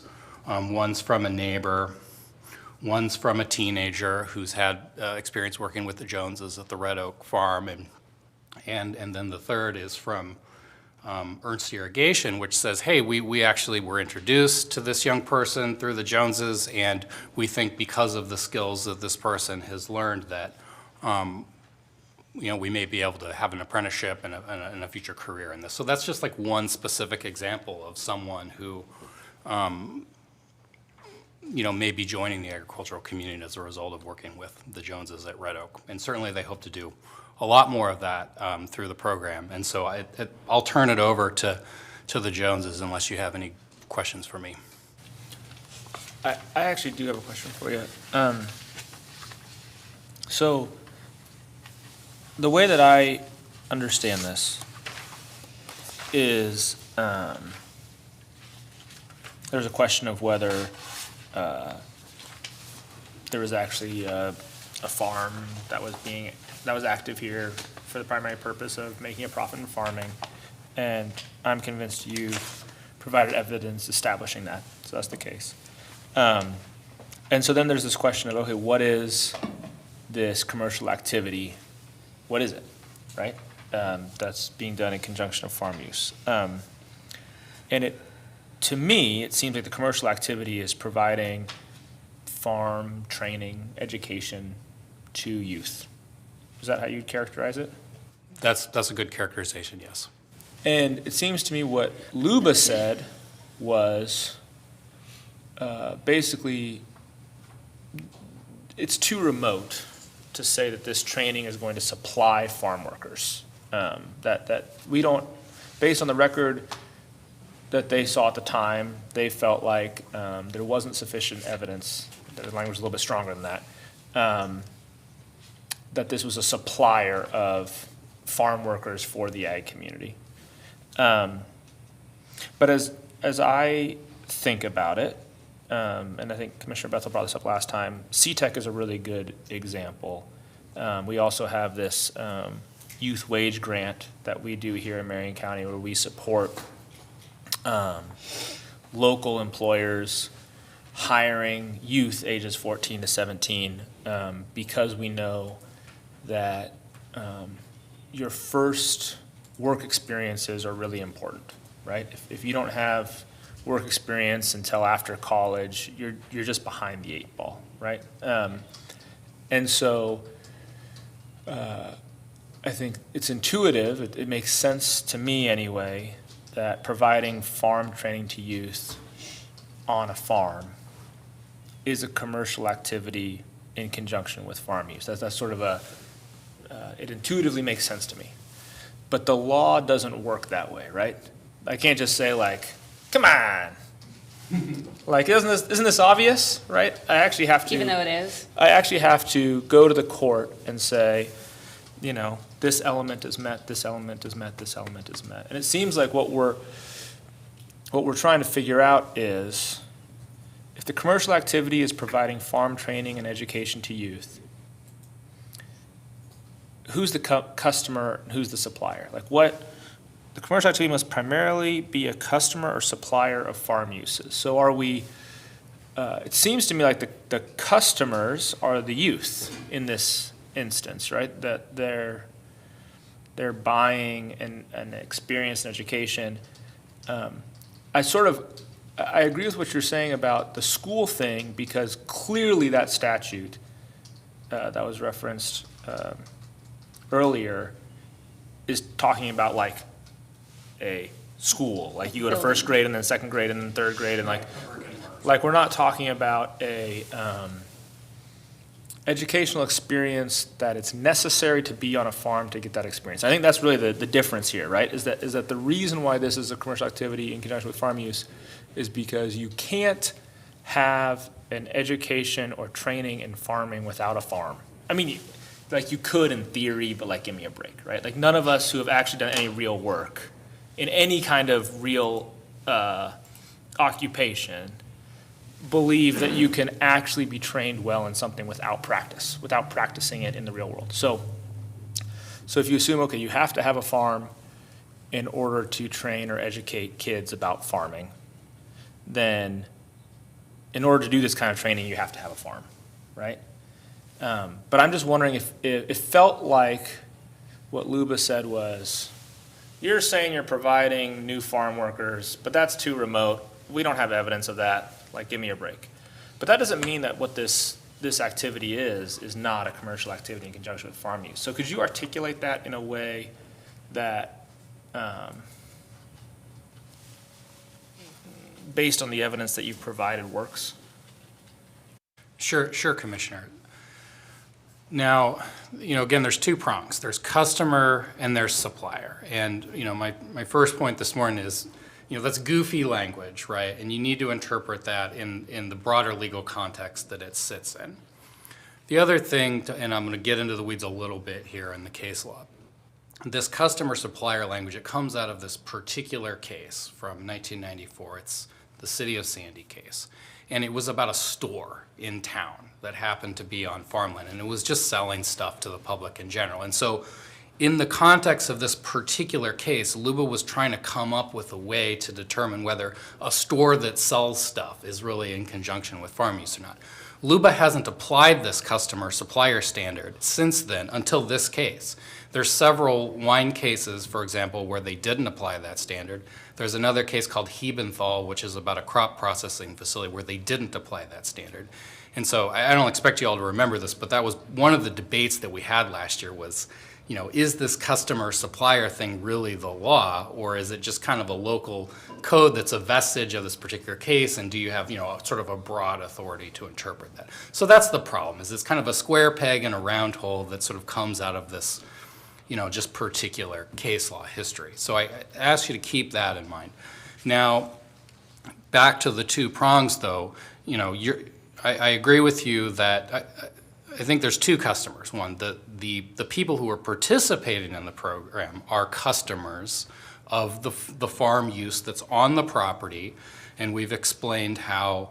They can't get that experience absent the farm. Exactly. Existing. Exactly. Right? And I would say, in addition, they're customers of the other farms that are going to supply stuff to the program. We talked about, the Fusion Marketing nursery business, for example, that's going to supply nursery stock. We've talked about, other local farms that might supply, farm crops that could be sold at retail, like local hazelnuts, for example. So there's other farm uses that they're customers of, as well as the on-site farm use. So the participants in the program are customers. The program itself is also a customer of farm uses. It's a customer of Mr. Curse's farming operation, and it's a customer of these other farms that are going to supply the program. So it's a customer in two different senses. Now, and I think Mr. Reich's table this morning speaks to this. I only had a chance to look at it briefly. So that's the customer prong. The other prong is the supplier prong. We talked about last week how it seemed like this was going to be a little bit of an uphill thing, given the way that LUBA phrased this in its decision. I understood you all to say, no, we don't want to give up on supplier. We think maybe with some more evidence we can make a better case that the program's also a supplier. So we've produced some more evidence to try to better make that case. And the argument is that the program is a supplier of farm uses because the whole goal of the program is to improve the agricultural workforce and improve the supply of people who are going to go into farming. And I think the evidence is clear there's a real need for that. That's the intent that the Joneses and their business have. And we've produced some more evidence that they can be successful at this because of their particular backgrounds, and other people have vouched for that because of, the FFA examples and how that leads to people, pursuing careers in agriculture. And we have this particular example of a teenager who's recently worked with the Joneses. So now we've produced some more evidence to show that that there's a nexus between the intent and the actual result, or the anticipated result. But I think I understand a little bit what you were saying last week, which was, if I think of, I'm supplying labor to a farm, well, there's actually like literal companies that farms hire that supply labor, right? So this is a little bit more remote than that. Sure. So if the court is saying that's what it means to be a supplier of labor, then if they need it to be that close, right, that direct, then you might not fit under that. But clearly, the company is a customer of the farm, right? Like you can't have this experience if you're not on a working farm. So tell me why somebody would say that doesn't meet that criteria? Can you think, I mean, is there a, I remember you've been at this for 2 years now, so I'm sure you've heard some arguments about that. Well, I mean, I think that's a good question to ask the opponents. I mean, I think, you know, there's a general idea among some in the state that, you know, we shouldn't let people do stuff on farmland in order to protect the farmland. And I would counter that to say, look, the goal is to preserve and maintain farmland. In order to maintain farmland, that's an active pursuit that requires people to actually do it, and we need to empower farmers to you know, be able to steward their land. So I certainly would, you know, disagree with the argument that you shouldn't be able to do this. I don't know why someone would argue that other than just a general ideological position that you shouldn't be able to do stuff on farmland, and that we need to control how, you know, landowners in the EFU zone so that they're not doing too much stuff. Yeah, okay, that's great. I don't have any other questions, thank you. Commissioner Cameron, do you have any questions for him? No, not at this time. Okay, I'm going to hand it over to the Joneses. Thank you. Mr. and Mrs. Jones? Or Mr. Jones? I'll go first. Okay, you can come together. She'll be the closer. Okay. Please introduce yourself for the record. Yes, Jeff Jones, one of the owners of Seasons at Red Oak Farm. Well, Address, please. it's 21465 Northeast, or Arbor Grove Road Northeast in St. Paul. Thank you. 97137. Well, welcome to the dream, right? Welcome to the dream. So while this has been a long process for us, we've continued at the farm to make it what we believe it should be. So while we haven't had permission to move forward fully, it doesn't mean that we can't do things to make the farm, for us, what would be safer and, you know, a way to work with the farmer on farmland. For those of you that have been to farms, and in fact, kids still go to farms, right? They're not always set up for kids, whether they're teenagers or younger kids. They're not necessarily safe. They're certainly not set up for kids in wheelchairs. So we've continued on that process. We have a beautiful farm. It is a farm, right? I can't go back to Eric Kirsch again and say, prove you're a farmer. I just can't, all right? He's provided everything we can. He does a wonderful job. And we have made this a very safe place for kids to come, right? Including handicap spaces. It's largely handicap accessible, which is unheard of in farming. It has the bathrooms and all the things we need to keep the kids safe and learn. We are currently working with FFA. So Brian Fields is someone I've been talking to. He's bringing the 3 directors out to the farm. And what I will tell you that they've told us is they have a lot, and by the way, Commissioner Willis, to your point, they have a lot of class time. They don't have a lot of farm time.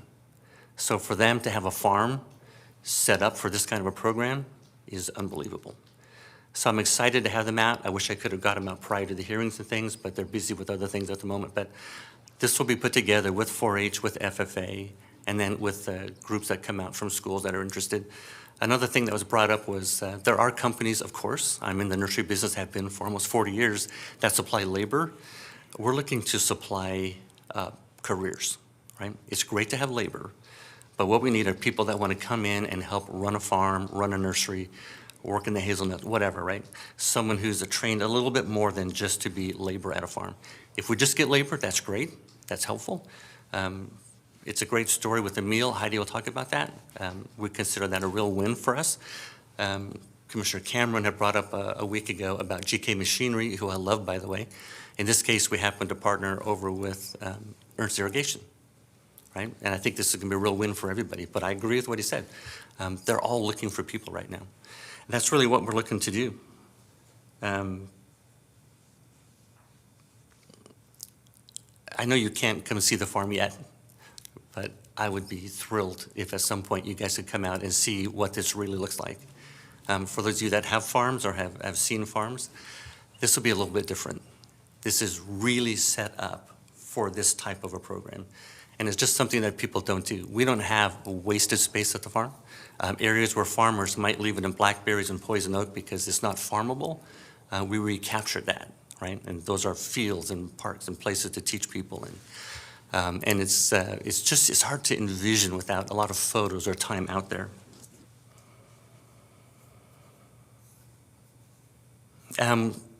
Heidi's going to talk a lot about what the program looks like. Not a lot, we have 5 minutes, right? But enough to give you guys sort of an assessment of how we've continued forward, what the plans are, what the dreams are, how quickly we can get this in place if things go our way today, right? How much time we've spent. And I know there are things we can and can't talk about on all, but we would love to answer all the questions you have that you think are appropriate for today. Just to give you a real understanding of that this isn't just a side thing for me and Heidi, right? The other businesses we have people in place to run those. This is what we're going to do, right? This is the future for Heidi and I. It's this kind of a program at Seasons at Red Oak Farm. And it's exciting, right? And it's been incredibly frustration as well as we get on the way. 2 years is a long time to be planning this and not be able to put it into fruition.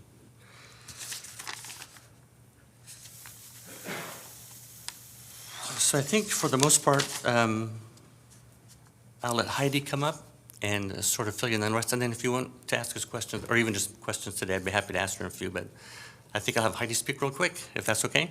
Yep. Thank you.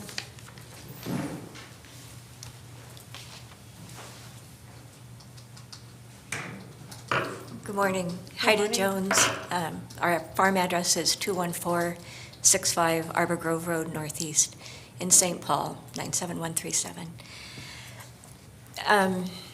Speaking mainly to the supply opportunity, that is our desire. Our desire is to supply young men and women from kindergarten through college the opportunity to come out to a farm, experience what goes on at a farm, whether it's the kindergartners learning where their food comes from, and that, just to share a quick story, that's what kind of started this whole process. Is the school that I used to work at, I walked into a kindergarten class where the teacher had apples, lemons, watermelons, all these things, and the kids were going to the tables, and they had to put their name under whether they thought it grew on the ground or in a tree, and the list under watermelon was all under ground, or under tree.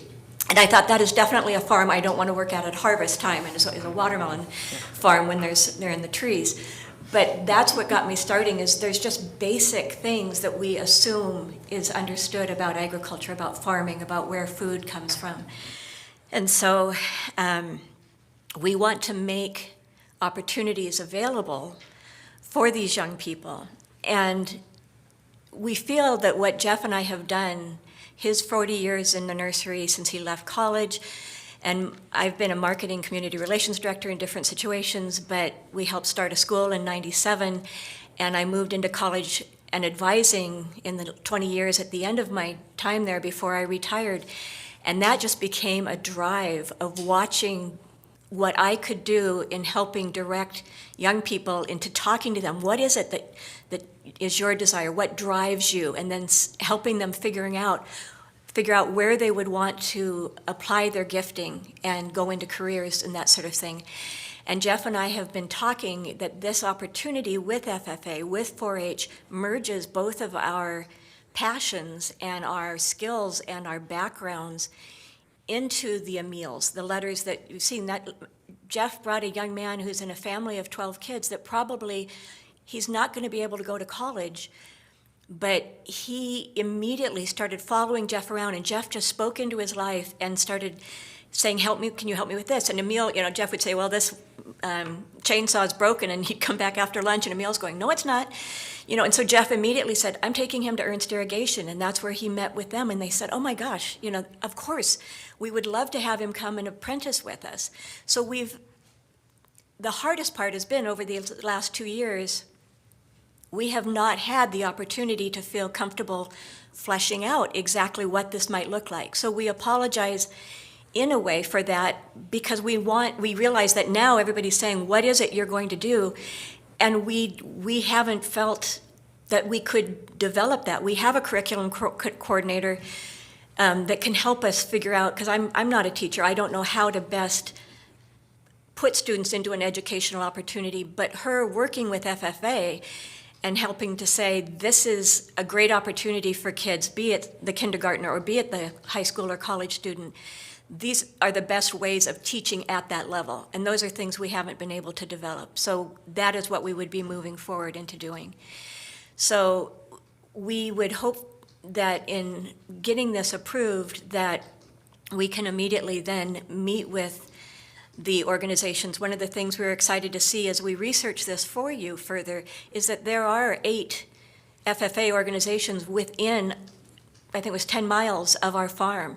Many communities that could benefit from this. We've got farmland that's not being used. We had sunflowers in it just for looks and for birds, but it's a large enough several acre area that the groups could come in and try different ways of farming that wouldn't affect Mr. Kirsch's farming. We have streams, Shampoo Creek runs through the property. There's that opportunity for those that might want to look at bringing back streams or working at streams. The property itself is very diverse with the forests and all that. So it's not just farming, just people coming in that might be looking at any different arena in agriculture could experience something there that might trigger what they could further pursue. So I hope that that in hearing these things that we understand the opposition. We have, the legal side of it is not something that we are, we've become very aware of, but it was, we understand the desire to maintain farmland, like Jeff said. That's part of the reason we want to do this. We are not trying to be a hindrance or something that would be a detriment to farmland. That is not in any way what we're trying to achieve here. We are trying to create a win-win for the agricultural community to make it so that this provides the future farmers that we need for this community and for this state. So, thank you. My apologies, I have a raging headache. I'm gonna take some ibuprofen. I don't understand why. Just available for questions if you guys should have any. I just have one. Okay. Eric Kirsch is the farmer. just Correct. That you're leasing your land to, and he's doing most of the farming on your land. Correct. Right? Great. Did they agree to the conditions? Yeah. Madam Chair, if I may. Please. Yeah, and I think I brought this up last time. If I didn't, I want to make sure that there was, in the hearings officer's recommendation, there were some conditions about how many people. Correct. Hours of operation. You guys are all, you're all okay with that? Absolutely. The Yeah. things that were in there? Yeah, yeah. Okay. I understand why they requested it, and Yeah. we will, if you knew Heidi and I better, you would know that a handshake says that's what you want, that's what we'll do. Thank you. Commissioner Willis? And feel free to look to your legal counsel and bring him up if you're not sure. Would you consider what you're providing is career and technical education in farming to the students that come to your program? Yes, absolutely. Okay, thank you. It's kind of amazing when you have a farm, how many farmers, when they hear about the program, how many farmers come up to us. It's amazing. Yeah, thank you. Commissioner Cameron, do you have any further questions from? Not at this time, Madam Chair. Thank you. Thank you for your testimony, for being here today. Thank you for everything, I appreciate it. Yeah. Okay, so, yes, let's take a 2-minute break. Perfect. We'll be back in 2 minutes.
Okay, Mr. Mulkey, if you'd like to address the board, you'll have 5 minutes. Okay. And well, I'll wait for you to get seated and reintroduce yourself for the record, please. Thank you, Andrew Mulkey, on behalf of Friends of Marion County. And wait, before you continue, Yes. I want to say specifically, we're here today to talk about the customer supplier situation. That's why we kept the record open and brought us back today. And I understand that you submitted a letter. We received that letter. I read that letter. So your objections are noted and heard. But I would really like for you right now to address the evidence that the applicants just presented to us today. Can you specifically tell the board why what they presented does not meet the legal standard? Yes, and really quick, I want to. I will answer that, but in answering that, I just want to address some of the comments from Mr. Gilardi real quick, that this is not a game. It's not about harm or harming the applicants in any way, and that, both 1,000 Friends and also Friends of Marion County, these are organizations that are funded to protect farmland. And so I just want to talk about this application is going to be putting buildings and infrastructure on farmland. And so the bigger question is, all right, what happens in 50 years when this land gets sold and a farmer wants to buy it to farm it or rent it to farm it? They're then going to have to pay for the value, the assessed value of whatever this structure is that's been built and transformed, classroom structure. I'm not exactly 100% sure about what it's going to be, but whatever structure they're designing for this program is going to be on the property.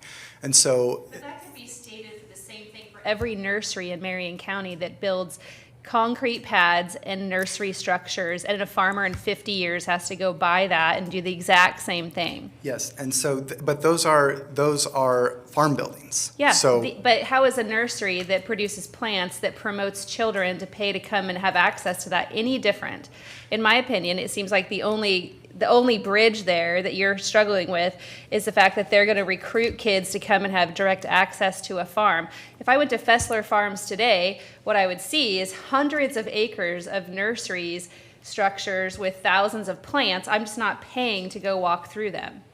How's this different? And so the nursery buildings are farm buildings, and so They it's are going to put up nursery buildings. They said that in their testimony on graveled land that currently exists. I believe they're going to put up greenhouses and things like that. My concern is the other buildings. I think they're going to renovate a barn to provide some sort of classroom structure. I'm not exactly clear on that. And so that's the thing. So that's the structure of the statute, right? Wineries are processing grapes into wine. They're a processing facility. And the legislature has specifically looked at them and said, you know what, we're going to allow these other buildings kind of associated with that on farmland, and we're going to provide a pathway for that. Because That it's is not the related, case right? here. I mean, like, but the concept is that the buildings that are gonna be on farmland have to be related to the farming. I mean, that's literally what the scheme of the statute No, is, and, right?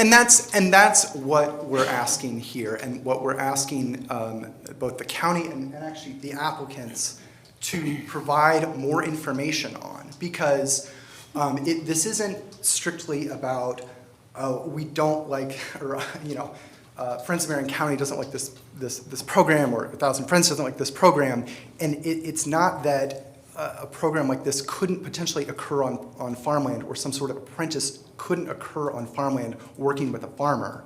But there's going to be this building built. What is the connection of that to actual farm uses, that sort of thing.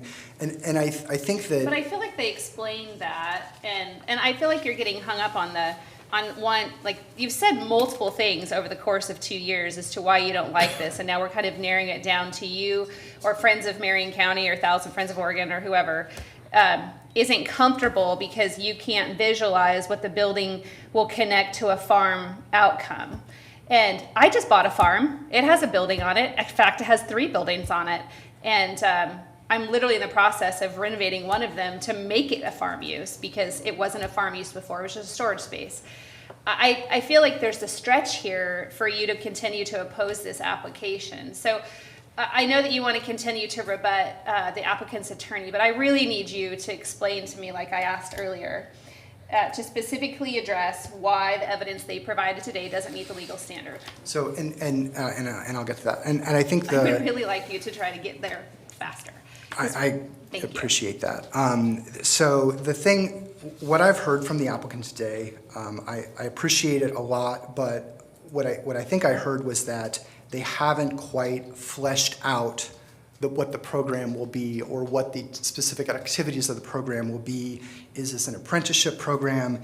Is this direct work training to provide farm labor to farms? Is this simply something that wants to supply the desire to go into farming to kindergarten through college? There's all of these ideas. There's different examples of curriculum that are in the record, but there's nothing that the applicant says that says, this is my curriculum. Here, I'm writing this out. They've given some examples. They want to do a Know How You Grow program, but that's very amorphous. If I'm looking at this and trying to apply the commercial activity in conjunction with farm use test and all the standards and criteria that go along with that, it's very hard for me to understand that connection when all I have is a reference to the program and it's not fully developed. We don't know what it is, but it might have these components.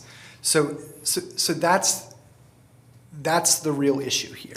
What do you make of the answer that the applicant just gave, that this is career and technical education? Because we have lots of examples of that in Marion County, right? Yeah. And it's proven to be a very effective form of communication, right? Like it's expanding. We just have a new career technical Well, I'm at Career Academy. school opening up, right? And we have it integrated in the schools in Salem. So like each of the schools in Salem have a career and technical classes as part of their curriculum, and they're moving more that direction because kids we're seeing are more successful learning. So when the applicant says that's what we're doing, doesn't that fit into the code here? Well, so I guess the example I came up with that when the applicant's talking, and I think this is also in the briefing at LUBA, but I don't even think a university program or a technical program that would provide a degree or certificate or something, that meets in conjunction with or connected to farm use standard. Yeah, and the reason for that is that it's still amorphous. I can go and get a degree in in farming from OSU, right, and know agronomy and different types of things, and then I go become an accountant. But you can't get like the key to career and technical education is that you're actually practicing the work, the experiential part, right? And so the problem that I have in this example is there's Mr. Kirsch, farms 35 acres or so and is going to have people come out and see what he does, right? I think that's probably okay.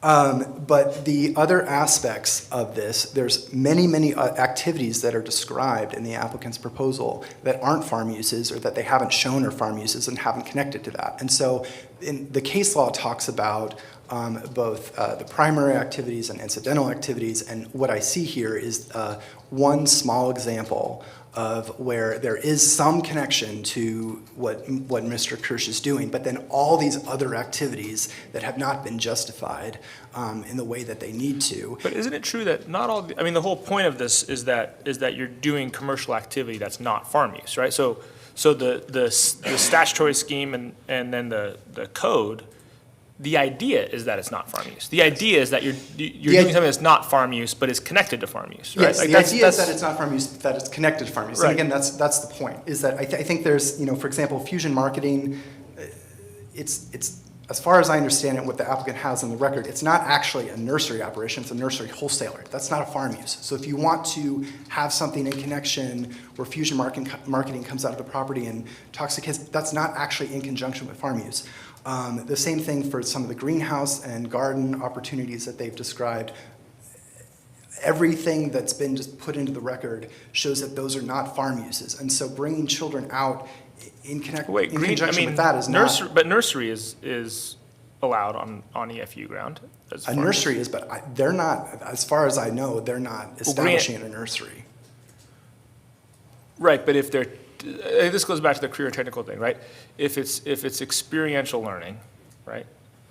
You need to have access to the experiences. Like, you need to have access to the actual thing you're trying to teach, right? So in at CTech, for instance, right? We went to the culinary program. The big ribbon cutting for the culinary program was for guests, a commercial kitchen. Yeah. Why? Because you can't actually teach kids to work in commercial kitchens if you don't have a commercial kitchen, right? So doesn't the same thing apply here, where the farm is necessary for kids to have a career and technical experiential learning opportunity? Why doesn't that fit within this? Because that feels like it, to me, it feels like it fits like right in this. It feels like it's like, yes, it's not farming, but it's absolutely a customer supplier of farm use, and you have to have a farm use active on the property in order for the kids to have that experience, right? Isn't that the case? Yes, but I don't think that's the entirety of what this program contains. So again, yes, you have to have a farm use. If your goal is to educate kids through farm use, you got to have a farm use, right? Yeah. But much of what was described and what LUBA talks about and what petitioners talked about in their LUBA briefing is that there's all these other activities here that are not farm uses. And so when the... But what we're talking about is all, in order for it to be in conjunction with farm use, we're talking about something that's not a farm use, right? Because that's what we're talking about. We're talking about allowing something that's not a farm use here. So yes, but it has to be in conjunction with farm use. Right. So when you have... That's right. Just to point out, Mr. Gilardi is talking about Heibenthal, where they didn't talk about this customer program, right, and wineries, where they don't talk about the customer prong. Well, those are... So Heibenthal dealt with processing, a processing facility, and the winery cases deal with wineries, which are also a processing facility. You process the grapes to make the wine. So those are all clearly customers of farm uses. The only place they're going to get the thing that they're processing is from the farmer. They're a customer of the farm crop. And so... But wait a second, because you just changed words there, right? Customer of farm use is different than customer of farm crop, right? So I can agree to you that yes, there are processing facilities that are buying the farm crop, but that's not what the rule actually says. It says farm use. Well, so in this case, the point is that the processing facility is the non-farm commercial activity, right? Right. And that's being in conjunction with the farm use there. The farm use there, the thing that's connecting the two, the direct connection, is the provision of the farm crop to that non-farm use. Here we have Mr. Kirsch's farm, which is 35 acres, and some of the activities that they proposed, I think, may be in connection with that.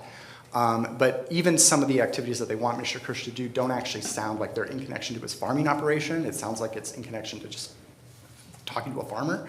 But all of these other activities are not farm uses. Right, but all of them could not be farm uses, but so long as they, right? Because the whole point of this is we're talking about activities that are not farm uses, whether they should be allowed on EFU land. But they have to be connected to a farm use. That's right, and that's where the question comes in, where it's like, if you're talking about career and technical education, and you're in a culinary program, you have to have a commercial kitchen. If you're in a diesel mechanic program, you have to have a diesel engine.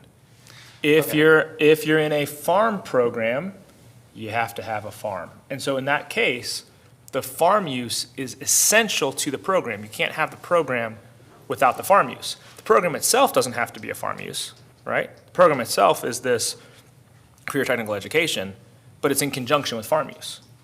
Why is that not the case? Yes, but it needs to be connected to the farm use. So I guess the example I would give, if you're going to talk about a commercial kitchen or a culinary school, if that's the thing that you need to be connected with is the commercial kitchen, if you also have a place where elementary school kids come in and they're not working in the commercial kitchen, but they're sampling food or getting taught about food, that doesn't meet the standard. It doesn't meet the in conjunction with test. So the commercial activity that you might have is, well, we have this commercial business that comes out and connects these folks with Mr. Kirsch, and they watch Mr. Kirsch farm or something like that, and there's that direct connection there. But all of these other activities, oh, we're going to have this Know How You Grow, we're going to do horticultural stuff in the greenhouse with, sample or like example plants of all these different things. Those aren't farm activities. But wait And a so you're second, bringing people in but to... in a nursery, so a nursery is a farm activity. A greenhouse, you have plants in a greenhouse when you do nursery. So if this like, we're gonna teach kids about growing plants in a greenhouse, that seems like really close to what you do in a nursery. It needs to be an actual nursery. It needs to be a farm use. If you're growing... Right, but here's this one-off orange tree that I've managed to grow in my greenhouse, and we're going to go teach you about this orange tree. That's not farm use. Right, but it doesn't have to be if what you're doing is you're doing a career and technical education program that's connected to a farm, right? Like that's why you keep basically saying this isn't farm use, but it doesn't have to be. This is not farm use. That's the whole point. I'm going to interrupt. You've made your point for me, and he's made his point, and you guys are just going to keep going back on not agreeing. So can you get to your point, because I need to get to the applicant attorney and close this hearing. And that's fine. And all I'll say to that is that there needs to be, I get that the career and technical programmer is not necessarily a farm use, but it needs to be connected to a farm use. And what I'm saying here is that the applicant has not shown that, because there's really not enough evidence to know really truly what their program is. I think, and to the applicant's point, I think they need to develop the program first and then come for approval and see if it fits. And they haven't done that, so they haven't met their burden. And this is not something where it's a matter of opinion whether career and technical education is important or anything like that. You need to actually demonstrate the connection, and that hasn't been made here. But they can't demonstrate it until they're allowed to do it, right? Like, you can't actually provide a program until... I believe you can develop a program that shows a connection to farm use and shows what that relationship But I is. think, again, I think their argument would be that they have, right? If I was I'm not going to speak to the applicant, but the applicant would say, yeah, we have. But you're saying that's not enough. So how does it not become just this ever escalating, you got to show more, you got to show more, you got to show more, if they don't have the opportunity to actually do it? The evidence in the record about the connection to farm use with a lot of we don't have a curriculum. We don't have an explanation of what the actual activities are going to be. And many of the activities that they have explained, I'll just leave it at this, many of the activities that they have explained are connected to things that aren't farm uses. Thank you. So. Thank you for being here. All right, Mr. Gilardi, please come back up and really try to keep it short. Sure. And while you're approaching Commissioner Cameron, Madam Chair, I just want to apologize. make one comment. Sure. And I appreciate Mr. Milwaukee's pushback about this isn't a joke or whatever it was from the proponent's attorney. Oh, the harm, they're creating harm. Whatever it was. Yeah. But I also don't appreciate comments that are made about donning black robes, yielding a gavel, et cetera, Yeah. in some things that are written about this board, and we had in a previous hearing that was not germane as well. So just wanted to make those comments, which have nothing to do with this case, but goes Yes. both ways. Thank you. Mr. Gilardi. Good morning again. I just want to say a couple things real quick. First of all, the building that it sounds like what Mr. Mulkey is saying is, well, they're going to build a building, and then that's going to raise the value of the farm, and so theoretically in 50 years it'll be too expensive for a farmer to buy. I mean, that's speculation, and again, the county's authority to regulate this is based on the statutes. It's not based on this sort of generalized desire to sort of control things and project into the future what theoretically could happen. The building's already been built. Friends of Marion County submitted the inspection reports for the building in the record. So Mr. Mulkey seems to be a little bit confused about what the facts are and where things are at. So the building is allowed as an ag building. And the Joneses chose to build it to commercial standards so that if they get this permit, then they can use it to have people inside for educational activities in addition to storage of farm equipment and general ag supportive uses. So just wanted to clarify the facts on that. So, when I said that friends are playing a game, I think you heard that from Mr. Mulkey. He's saying, and the easiest thing for any opponent to do is to say, bring me another rock. You haven't done enough, give us more evidence. But he's also making a contradictory argument that, oh, you've given us too much evidence. The evidence shows that you're doing the wrong things, right? Another good example of that was when the Friends asked us to provide more information from Mr. Kirsch about sort of the purchase orders and the totality of his operation, and we did that, and then Mr. K's response immediately is, well, we object, they shouldn't be allowed to have that evidence. So that's the gamesmanship that I'm talking about. And the effect of that is to draw the process out, to force the applicant to spend a bunch of time, to spend a bunch of money, to be dragged through the mud in public hearings like this, and just bleed the applicant out. So that's what I'm talking about when I say gamesmanship. Finally, two more things. So on the procedural issues, I didn't hear Mr. Mulkey say, we need to produce more evidence that we haven't had the opportunity to produce, or we need to make more arguments that we haven't had the opportunity to make. So based on his response today, or his two different, the two different times he was up here, I think it's appropriate for the board to close the record and make a decision. And then the last thing, I just want to clarify the conditions of approval to Commissioner Cameron's point. Last year when you all decided to approve this permit, we had a dialogue and we agreed on the conditions of approval. Things like the property has to be in commercial farm use, that there's a limit on the number of groups per week, only during certain hours, that kind of thing. And so I just want to clarify, we're talking about, if the board approves this, the conditions would be the same as the conditions we developed last year. Mm-hmm. Okay, that's all I got. Thank you very much. Thank you. Mr. Cameron? Yeah, just, again, Mr. Glardy, I just want to make a comment. This is about the facts of the case, and, this gamemanship thing, and, comments that are in the opponent's thing about donating black roads, that's all garbage. And we're going to decide this on the facts, and I just want to make that really clear. I just don't appreciate the back and forth here of impugning people, basically. I know, watching these cases, how this thing works. So, thank you. Okay, thank you. Mr. Willis, do you have anything before I bring staff up? Nope. Staff?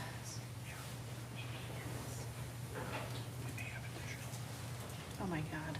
Oh, thank you.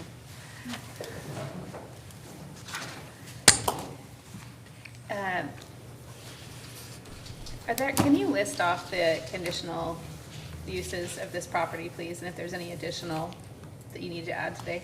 The conditions, do we? I need the file. I don't have It was the in the conditions. hearings officers. But do you have, I guess the question would be, do they have any additional ones? Do you have any additional ones from the ones that we sorry. established last year? I could have asked it more clearly. Oh, that's okay. I don't believe staff has any additional, yeah, I don't think staff has any additional conditions to add in. Okay. Unless the board has any to suggest, we can clarify those. Do you want to? No, Okay, it's in the thanks. record. Okay. It smells like onions in here.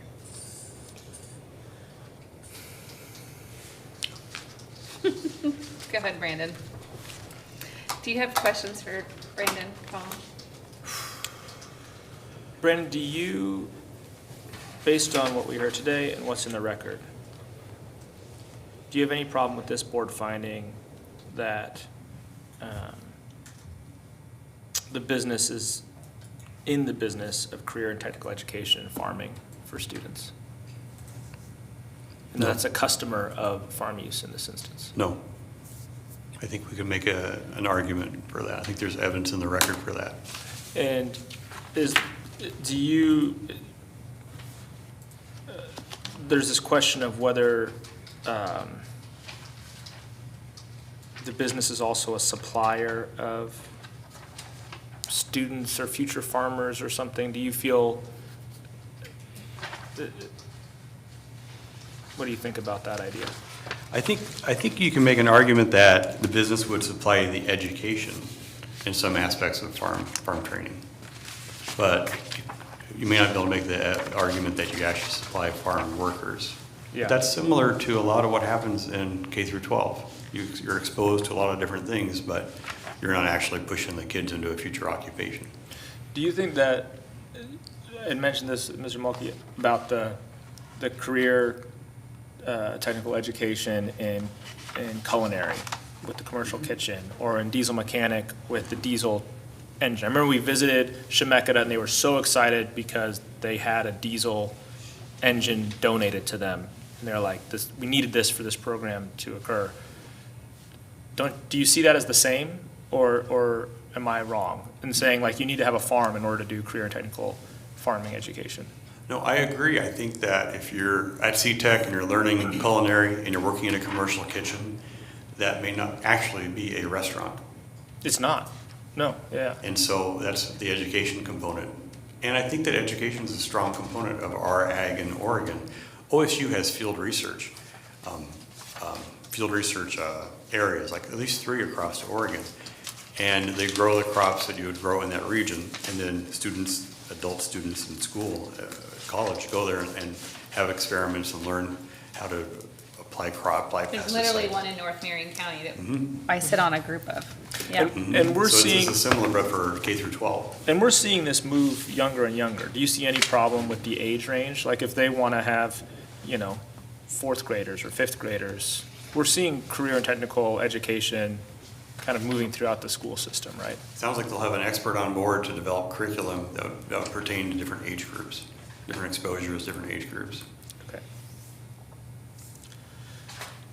Commissioner Cameron? Yeah, thank you, Madam Chair, and I think that's what was my comment and some of the additional information that I asked for about the FFA, and we got that, and in that, it also talked about hiring a curriculum developer and coordinator, and obviously, those are the types of things that you have to do further research on to make sure that it's done in the right way for the students that you're, or the people that are going to be coming to the place. So I'm satisfied with that.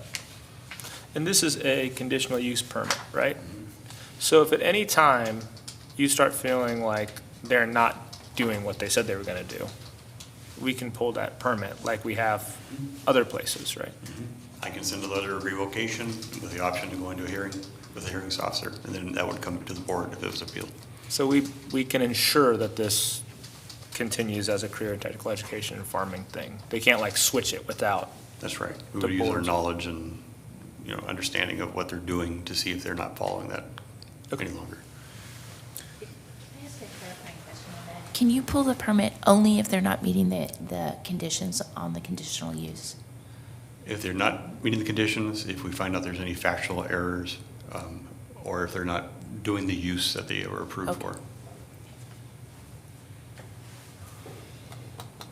Okay, I'm good. Great, would you please make a motion, Commissioner Willis?